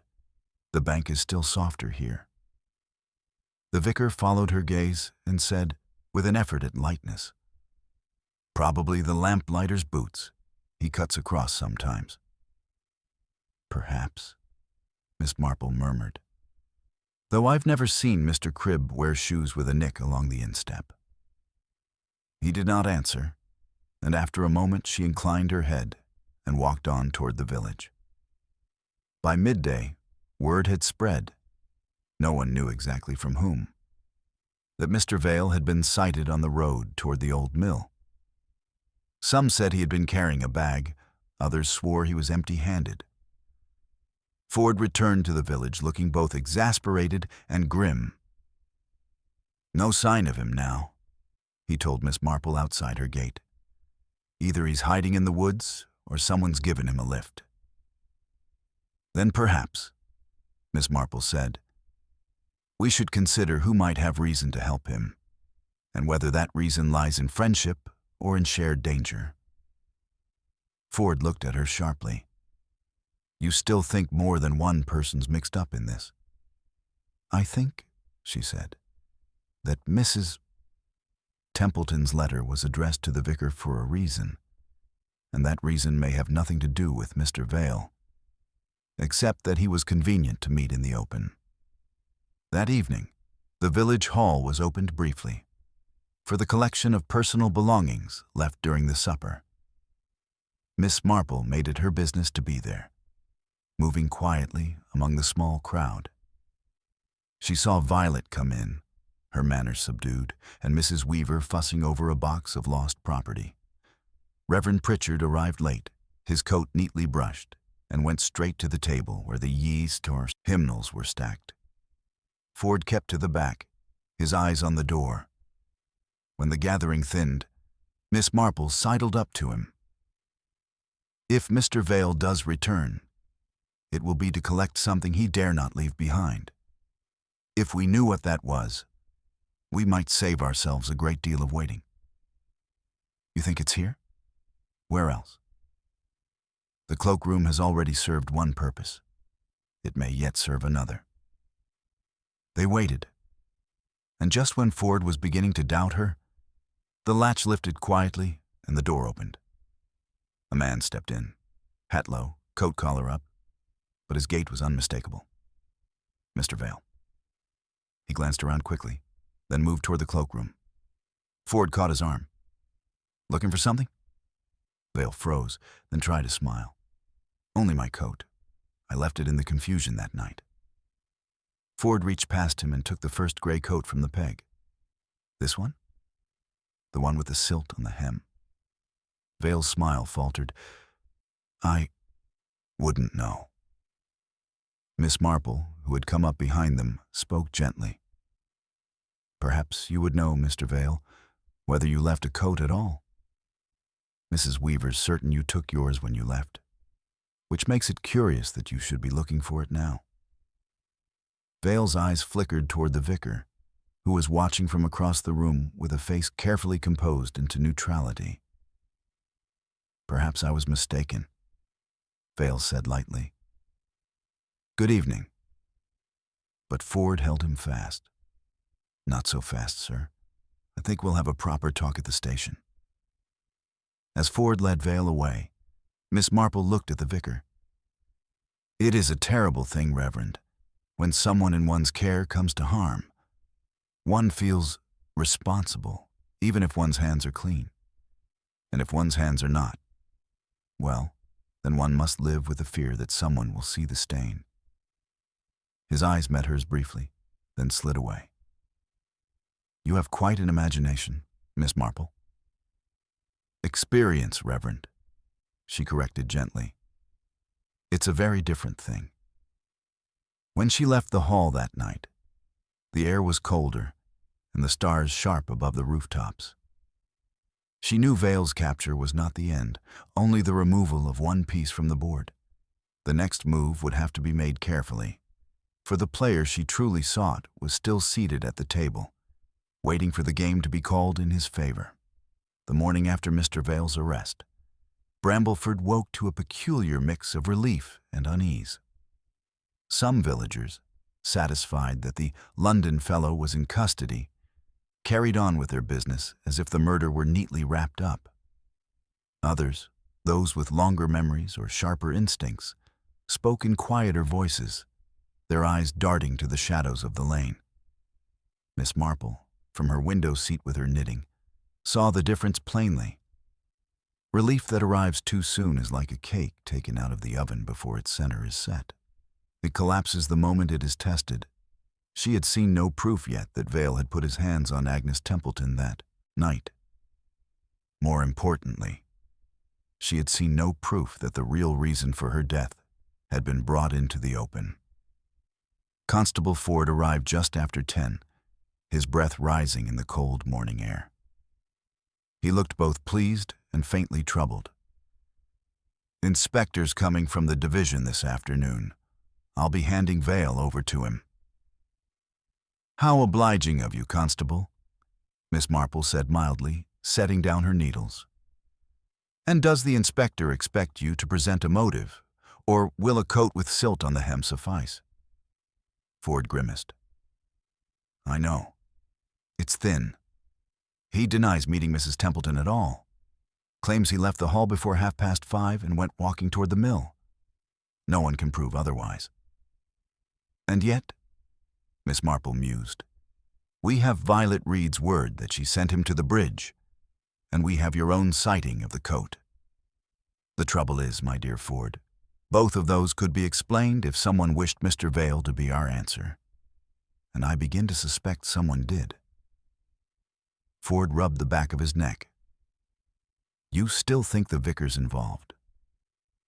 "I think," Miss Marple said, "that the vicar had far more to lose from Mrs. Templeton's revelations than Mr. Vale ever could. A man like Vale might take an opportunity if it came his way, but it takes someone with a more settled position to arrange the stage so neatly in advance." Ford frowned.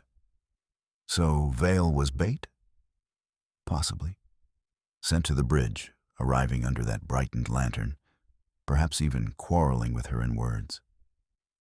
But if another figure approached from the far side, someone she also expected, then the blow could have been struck by other hands entirely. And afterwards, Vale's coat, his presence, and Violet's message would do the rest."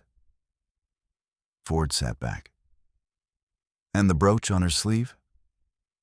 Miss Marple's eyes softened. "I think that was meant for us, though it may have been seen first by the wrong person.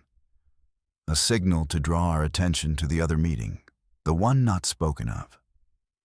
They walked together to the station to look again at Vale's belongings. The small suitcase contained little. 2 shirts, a pair of shoes, a shaving kit, and in a side pocket, a pawn ticket from a London shop. Nothing connected to the memorial fund or to Mrs. Templeton. Ford shut the case with a snap. If he's innocent, he's still got a fine gift for making himself look guilty. "That," Miss Marple said, "is sometimes exactly the gift the guilty require in a friend." By midday, the inspector had arrived. A brisk man with a clipped mustache and a manner that suggested he did not enjoy complications. He listened to Ford's summary, glanced at Miss Marple with polite skepticism, and went in to speak with Vale. The interview lasted less than half an hour. Vale emerged looking weary but not cowed. As he passed Miss Marple, he murmured, "You know I didn't kill her." Miss Marple regarded him steadily. Perhaps not. But you know who, did. His mouth tightened, and for a moment she thought he might speak. But he glanced toward the inspector and went on without another word. That afternoon, the village hall was opened again for a church sewing group, a gathering that, to Miss Marple's mind, was a more reliable source of intelligence than any formal interview. She attended with her knitting, listening as the women exchanged morsels of gossip between talk of hems and patterns. Mrs. Larch, threading a needle, said with relish, "They'll have him in court by week's end. The vicar says it's a blessing the whole thing's nearly over." Miss Marple looked up mildly. The vicar must be very relieved. It must have been uncomfortable having the memorial fund mentioned in Mrs. Templeton's last letter. Mrs. Larch's eyes widened. "You've heard about that?" "Well, if there was anything amiss, I'm sure the Reverend didn't mean any harm. People do juggle accounts now and then." "And some," Miss Marple murmured, "find they cannot put the balls down without someone noticing." When the sewing ended, she walked home past the vicarage. Reverend Pritchard was in the front garden, speaking to Violet Reed. Violet's head was bowed, her posture submissive. As Miss Marple approached, Violet slipped away without meeting her eyes. The vicar offered a polite greeting, but his tone was tight. "Miss Marple, I do hope you're not troubling yourself over this matter. The police have their man." Miss Marple smiled faintly. "Oh, I never trouble myself, Reverend. I merely find it restful to put pieces in their proper places. One does like to see a picture complete." His gaze flickered, and for just a moment she thought she saw the unease beneath his civility. That evening, Ford called on her again. "I've been thinking about what you said, about the brooch being a signal. If she meant it for us, who was meant to understand it?" Miss Marple set down her teacup. Someone who had seen her wear it before, of course. Someone who would know that she never fastened it anywhere but at her collar. The Reverend noticed it on Thursday. He remarked on it. That's why she chose it. Ford's eyes narrowed. So she wore it on her sleeve that night to tell us, what? That the person she suspected was the one who had remarked on it? Or, Miss Marple said softly, that she wished to draw that person close enough to see it, which is why she had the lantern turned up. She wanted her meaning plain to them. Ford was silent for a moment. If you're right, she was calling him out, and it got her killed. Yes, Miss Marple said. And if Vale had been the killer, there would have been no need to hide the shawl, rearrange the coats, or move the bag. Those are the acts of someone with a place to protect, someone who could not risk the smallest trace of the bridge clinging to them. Ford leaned forward. So how do we prove it? Miss Marple's eyes twinkled faintly. By letting the Reverend prove it for us. People who have covered their tracks once are always tempted to adjust them again, just in case. We will give him a reason to believe something of his is still unaccounted for. The plan was simple. Ford would let slip, within the vicar's hearing, that the inspector had found a new witness who saw a man leave the bridge by the far bank. This witness, it would be said, had also seen something fall from the man's pocket onto the bank. The item had been retrieved, and the inspector would present it tomorrow. It took less than an hour for the bait to reach its mark. That night, Ford, watching from the shadow of the church porch, saw a figure slip out of the vicarage and head toward the bridge. He followed at a distance, the frost crunching softly underfoot. The figure went straight to the far bank, crouched, and began to search among the reeds. Ford waited until the man straightened, holding something small in his hand, and stepped forward. "Evening, Reverend," he said quietly. "Find what you were looking for?" Pritchard froze, then slowly opened his hand. In his palm lay a brass button, tarnished and flecked with dried silt. Ford took it, holding it up to the lantern light. "Funny thing, Reverend. This isn't from any coat Vale owns, but I'd wager it matches the one you wore on Thursday." Pritchard's mouth worked soundlessly for a moment. "I dropped it weeks ago." Miss Marple emerged from the shadows, her voice calm. "But only last night did you realize it might be seen for what it is. Proof that you were on the far bank after Mrs. Templeton fell. And no good man comes back to hide a thing he dropped innocently." The vicar's shoulders sagged. Ford stepped forward, hand on his arm. "I think it's time we finish this in the proper place." Miss Marple watched them go, the frost crunching under their feet. The board was nearly clear now, the pieces fallen into their inevitable places. Only the telling of it remained, and she would see that told with every piece in its rightful place. By the next morning, the frost had given way to a pale thaw, and the village seemed to move with the deliberate hush of a Sunday, even though it was only Friday. The news had spread before the church clock struck 8. Reverend Pritchard was in custody. In the snug parlor of Miss Marple's cottage, Constable Ford sat opposite her, his cap on the table and a steaming mug of tea in his hands. The kettle still gave an occasional sigh from the hob, and a faint scent of toast hung in the warm air. He looked tired, but there was a certain grim satisfaction in his eyes.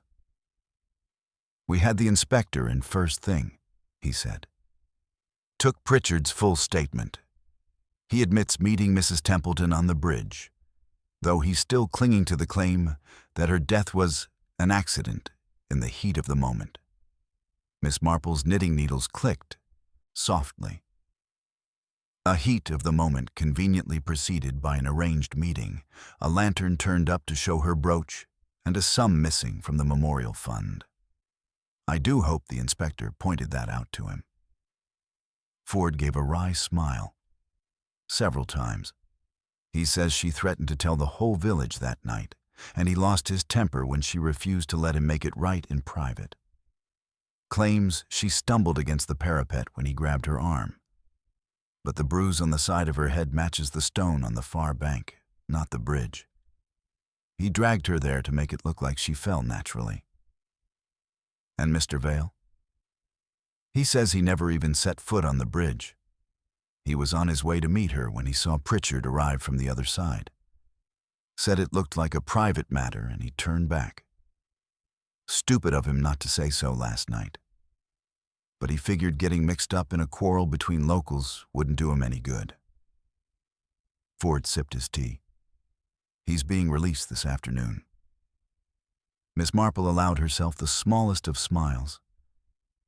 "I'm sure he will be grateful to leave Brambleford behind, though I dare say the story will follow him longer than he'd like."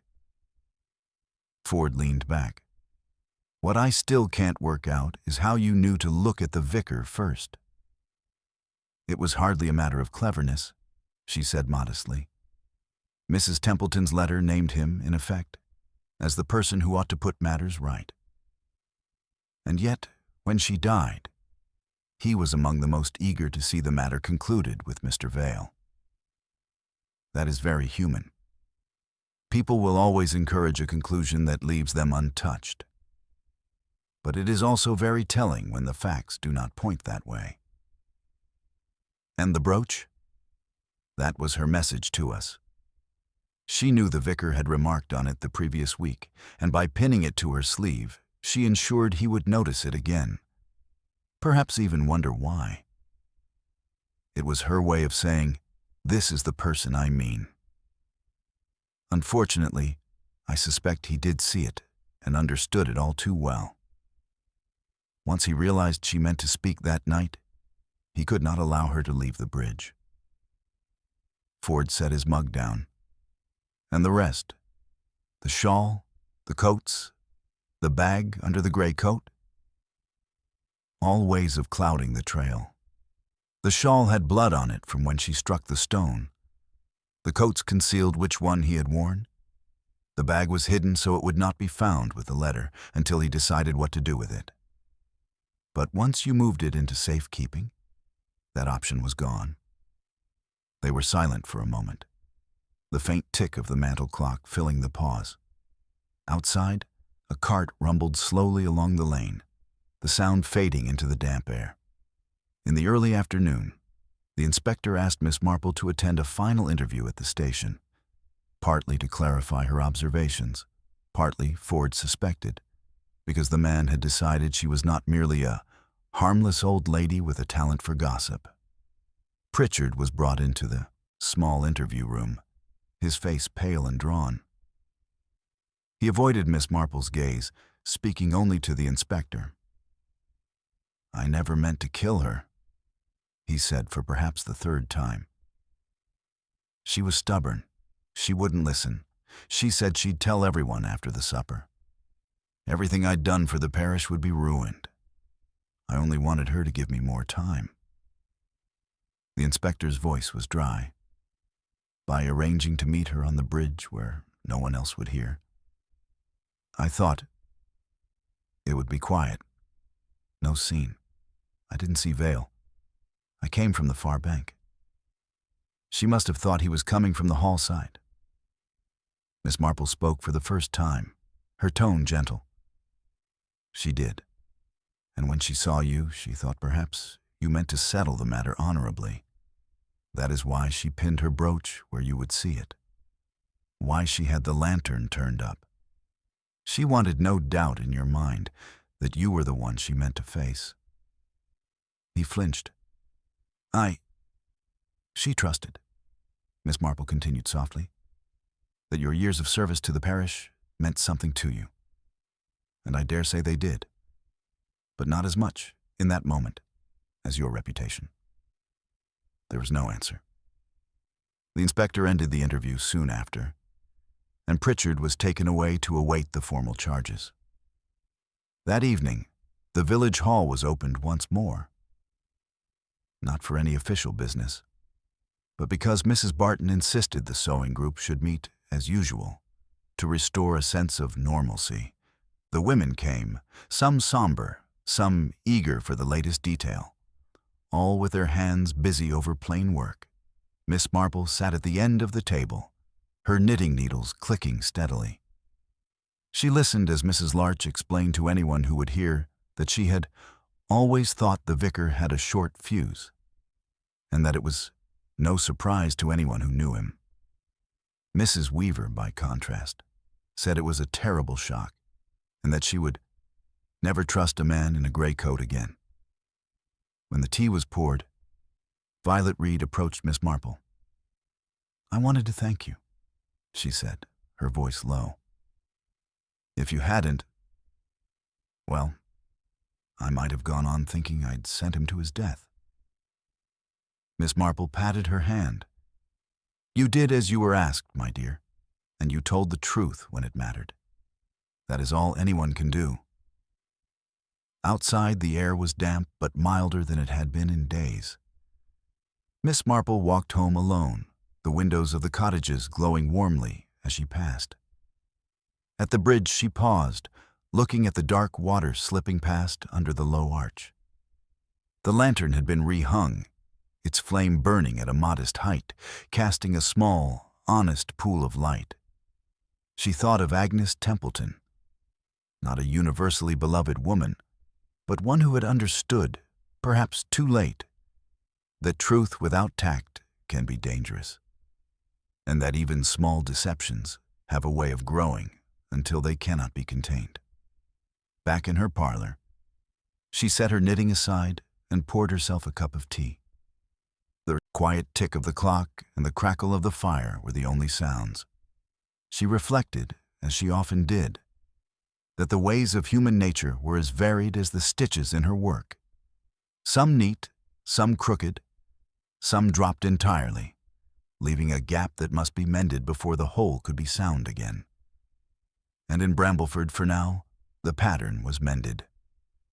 The village would talk of it for years, of course, altering the details, adding a flourish here, omitting an awkward fact there, but the truth would remain, tucked away like a note in a drawer, ready to be recalled by those who had seen it clearly the first time.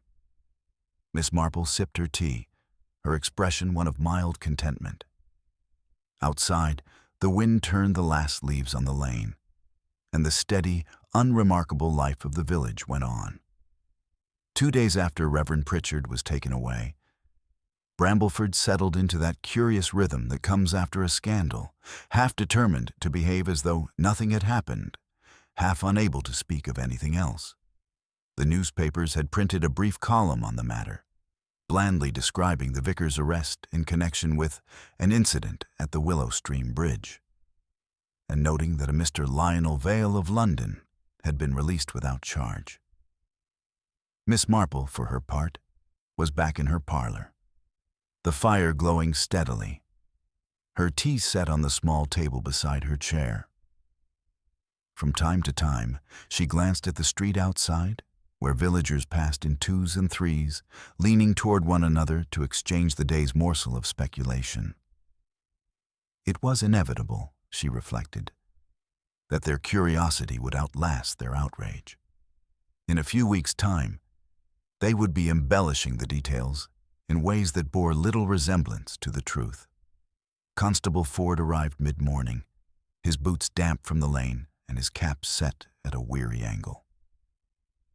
"Thought you'd like to know," he said after accepting a seat and a cup of tea. "Pritchard's confessed fully now. Inspector says he'll be charged with manslaughter and fraud.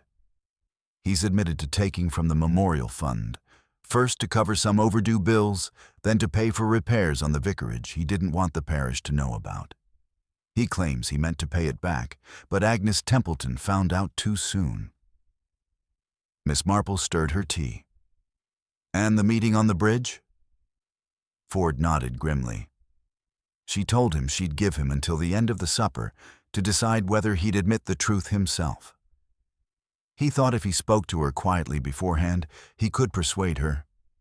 When she refused, he grabbed her arm, harder than he meant to, and she lost her footing.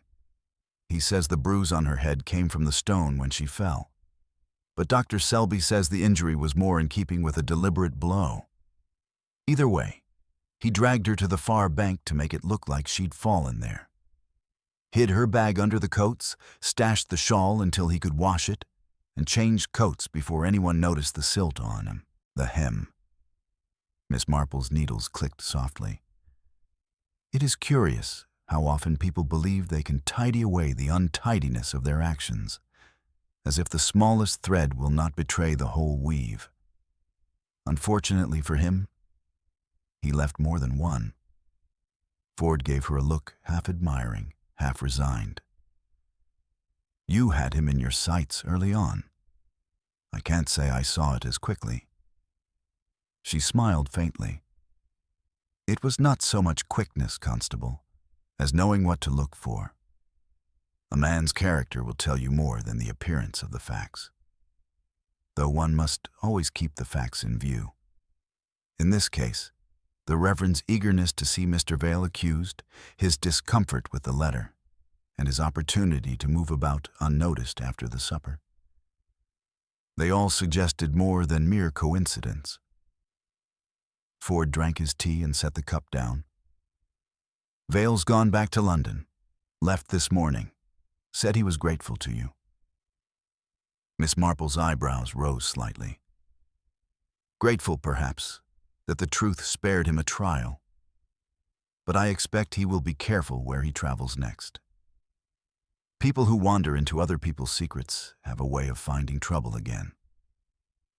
Later that day, the village hall was opened for a committee meeting about the Harvest Fair, an event several months away but requiring, in Brambleford fashion, endless discussion.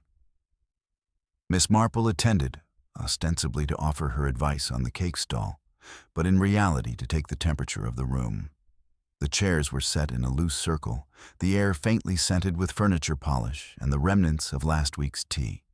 Mrs. Barton, presiding, began with a few words about putting recent unpleasantness behind us. But the conversation soon wandered into reminiscences of past fairs and the behavior of certain visitors. Mrs. Weaver complained about the draft from the hall windows, and Mrs. Larch launched into an anecdote about a runaway raffle ticket. It was, Miss Marple thought, the surest sign of a village returning to itself. The pressing matters were once again of the small, familiar kind. When the meeting broke up, Violet Reed lingered by the doorway, waiting until most of the others had gone. She came to Miss Marple's side, her expression quieter than before. "I wanted to thank you again," Violet said softly, "for believing me when I said I only carried the message." "My dear," Miss Marple replied, "it was clear enough that you were doing as you were told. The trouble with errands is that they sometimes lead to places one never meant to go."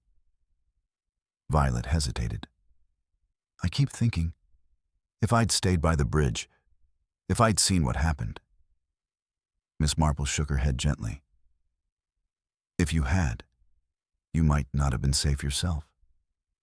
No, you did what was sensible, and your truthfulness afterwards helped the rest to be seen."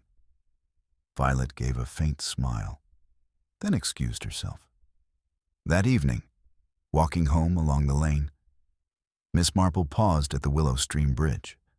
The lantern, newly filled and polished, burned with a modest, steady flame.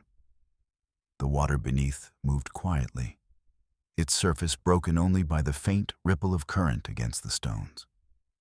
She rested her gloved hands on the parapet, looking down at the place where the far bank curved away under the willows.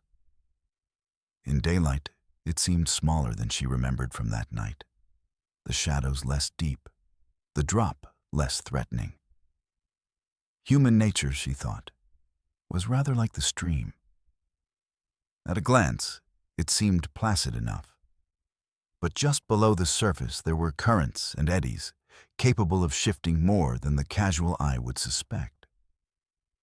And every now and then, those currents carried something to the surface that someone, somewhere, wished to keep hidden. When she reached her cottage, she lit the lamp in the parlor and took up her knitting once more.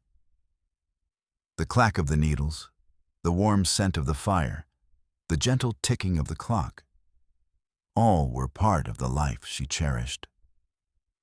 Outside, the village settled into its winter rhythms, the case already beginning to pass into story and speculation. Miss Marple, however, kept the true pattern in mind. The brooch on the sleeve, the lantern turned up, the coat with the silted hem, the button on the far bank. Each small detail had been a stitch in the fabric of the truth.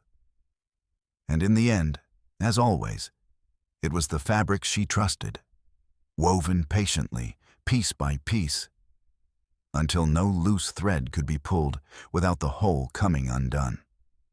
In Brambleford, people would speak of the widow at the Candlelit Bridge for years to come, each retelling altering a shade of tone, each narrator certain they knew exactly how it had happened. Miss Marple would listen with her mild smile, neither confirming nor denying, content that the truth, quiet, complete, and unmoved by embroidery, was safely in her keeping. A week later, Brambleford's days had fallen back into their familiar winter order. The fogs came and went over the green. The sound of the church clock marked the hours, and talk of parish matters began once again to revolve around hymn choices and bake sales rather than stolen funds or lantern-lit bridges. Miss Marple moved about her cottage with her usual quiet efficiency, tending to her plants in the window boxes and keeping the tea caddy well supplied. The events of that damp October night were already beginning to acquire the softness of memory in the minds of the villagers. People nodded to one another in the street with that half-smile that says, "We have all been through something together." though most would have been hard-pressed to tell the story exactly as it had happened. On a blustery morning, she walked to the post office to send a letter to her nephew Raymond. It was a brief note. She never cared to dwell overlong on unpleasantness, but it included the simple line, "A matter is now settled here, though not without its tragedies." Outside the post office, Mrs. Barton hailed her. "We're having a meeting about the church roof next Thursday, Miss Marple. You will come?" "I should be very happy to," Miss Marple replied, though she thought privately that Brambleford's church roof had been in need of repair more often in conversation than in fact. Further along the lane, she passed Mrs. Weaver, who gave her a conspiratorial nod. "They say Mr. Vale wrote to thank Constable Ford," she whispered. "Offered him tickets to some theater in London. Not that Ford will go, mind you. He says he's had enough of strangers to last him till Christmas." Miss Marple smiled faintly. It is kind of him, nonetheless. One should never scorn a polite gesture. That afternoon, she received a visit from Violet Reed, who brought with her a small jar of damson jam. "I made it last autumn," Violet explained, "and meant to give it to Mrs. Templeton. I thought, well, perhaps you would like it." Miss Marple accepted it with warmth. "Thank you, my dear. I shall enjoy it very much, and I hope you will not let recent events shadow your days." "I'm trying not to," Violet said. "I keep busy.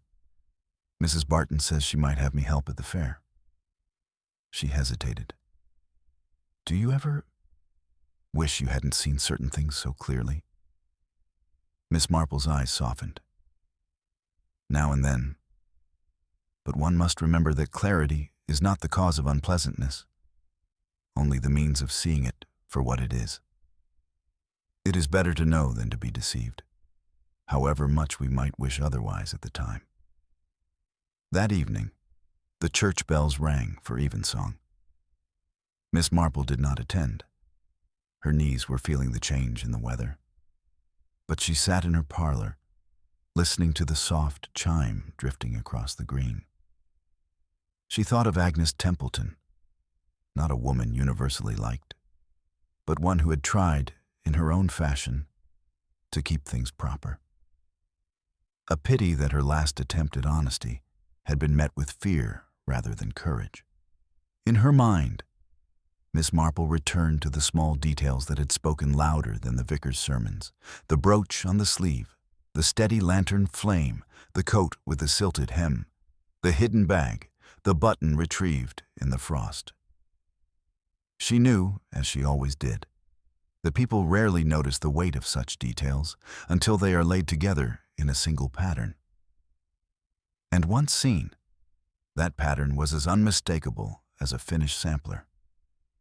The next day, Constable Ford stopped by. "Thought you'd like to know," he said, standing in the doorway with his cap in his hands. "Pritchard's been taken to the county jail. Trial will be in the spring. Inspector says your observations will likely save a good deal of courtroom wrangling." Miss Marple waved it aside. "Oh, I should think the facts will speak for themselves now." Ford smiled ruefully. "Facts don't always speak, Miss Marple. Not without someone to give them a bit of a push." After he left, she sat for a while by the window, watching the late afternoon light fade over the village. Life was returning to its small routines. Mrs. Barton's cat sat in its usual spot by the bakery door. Children were chasing each other along the green, and smoke curled steadily from the chimneys. Yet under it all, there lingered that subtle change that comes after a crime in a close community. A sharper awareness of one another, a faint caution in speech, and the unspoken agreement that certain subjects would not be raised unless in whispers. On Sunday, Miss Marple took her customary seat near the back of the church. The service was led by a visiting curate, earnest and slightly nervous. but the hymns were well sung and the sermon mercifully brief. Afterward, in the porch, Mrs. Larch remarked that things do feel more proper now, to which Miss Marple replied only, "Perhaps. Time has a way of smoothing things, if we let it." When she returned home, she made herself a simple supper and took her tea by the fire. Outside, the wind rattled the bare branches of the ash trees, and the lantern on the bridge could be seen as a small, steady glow in the distance. She considered that soon enough the bridge would be, once again, simply a place to cross the stream, its darker associations fading into memory. Visitors would remark on its pretty setting in the lantern light, never knowing what had passed there. And that was as it should be. Villages, like people, must have their secrets, but they must also have their peace. Miss Marple drew her shawl a little closer about her shoulders and picked up her knitting. The rhythm of the needles was soothing, the familiar motion keeping time with the quiet ticking of the mantel clock. Outside, a few last leaves skittered along the lane, and somewhere in the distance, a dog barked once and was silent. In Brambleford, life was moving on. The bridge stood where it always had, the lantern burning each evening, casting its light over the slow, dark water. The villagers passed by, their footsteps echoing softly on the stones, and if they glanced at the parapet, it was only to admire the play of shadow and flame. Miss Marple smiled to herself. The pattern was complete, the threads tied off neatly, the truth resting where it belonged, quiet, unspoken, but known. And with that, she returned her mind to the small matters of the day, content that the peace of the village was, for now, restored. The last few days before Christmas brought a clear, sharp cold to Brambleford. Frost glittered on the rooftops, and the willow stream ran dark and quiet under its stone bridge, the lantern above it burning with a modest, steady glow. Miss Marple had been receiving a steady trickle of visitors, neighbors bringing small gifts or exchanging seasonal pleasantries. But today, it was Constable Ford who came tapping at her door. He looked brisk and rather pleased with himself, as though he had come to tie the final knot on a long piece of work. "Afternoon, Miss Marple," he said, stamping the frost from his boots. "Thought you'd like to hear how it all came together in the end." She settled him by the fire with a cup of tea, her knitting laid aside. "Yes, Constable. I should like that very much." Ford leaned forward, elbows on his knees. "Pritchard's solicitor has advised him to plead guilty to manslaughter and the fraud charge. There'll be no long trial. He's admitted that when Agnes Templeton refused to delay her announcement, he lost his temper. Says he struck her arm to pull her back. She fell against the parapet and, well, you know the rest. He panicked, changed coats, moved her bag and shawl, rearranged the cloakroom, all to throw suspicion elsewhere." Miss Marple nodded slowly. "And he thought Mr. Vale would make a convenient distraction, given Violet's message." "Exactly. Vale says he never reached the bridge, saw Pritchard there first and turned away. Foolish of him not to tell me that from the start, but, well, Londoners do keep their own counsel." Ford smiled faintly. "The button you spotted was the nail in the coffin. Matched the vicar's coat exactly. He must have dropped it when he crossed the far bank to avoid being seen from the hall side." Miss Marple sipped her tea, her eyes half closed. And Mrs. Templeton's brooch, still the most telling clue of all.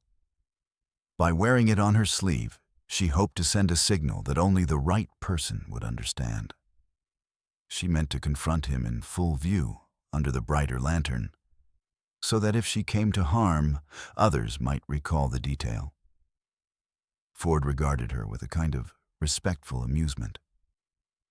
"You saw all that from a brooch?" "My dear Constable, one sees it from the nature of the person wearing it. Agnes Templeton was precise in her habits. She would never misplace a pin without reason. It is often not the grand gestures, but the smallest deviations that speak the loudest. They sat in companionable silence for a moment, the clock ticking softly in the corner.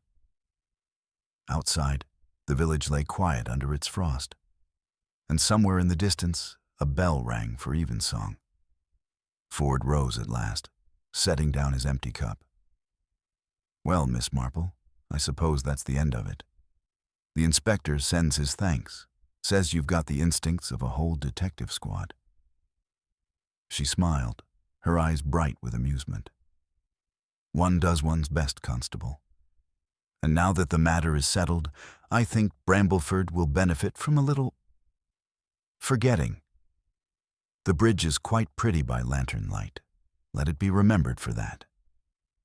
After he had gone, she stood for a moment at her window, looking out toward the green. A few children were dragging a sled along the frosted lane, their laughter carrying faintly on the still air. Beyond them, the line of the willow stream marked the edge of the village, the bridge's lantern a steady glow against the early dusk. In time, the story of the widow at the Candlelit bridge would pass into village legend, embroidered and altered by each retelling. But Miss Marple would remember the truth. The lantern's too steady flame, the wrong coat in the cloakroom, the shawl with its telltale stains, and the quiet courage of a woman who tried to leave a message in the only way she could. She drew her shawl more closely about her shoulders, lit her parlor lamp, and returned to her knitting. Outside, the last light faded from the sky, and Brambleford, at last, was at peace.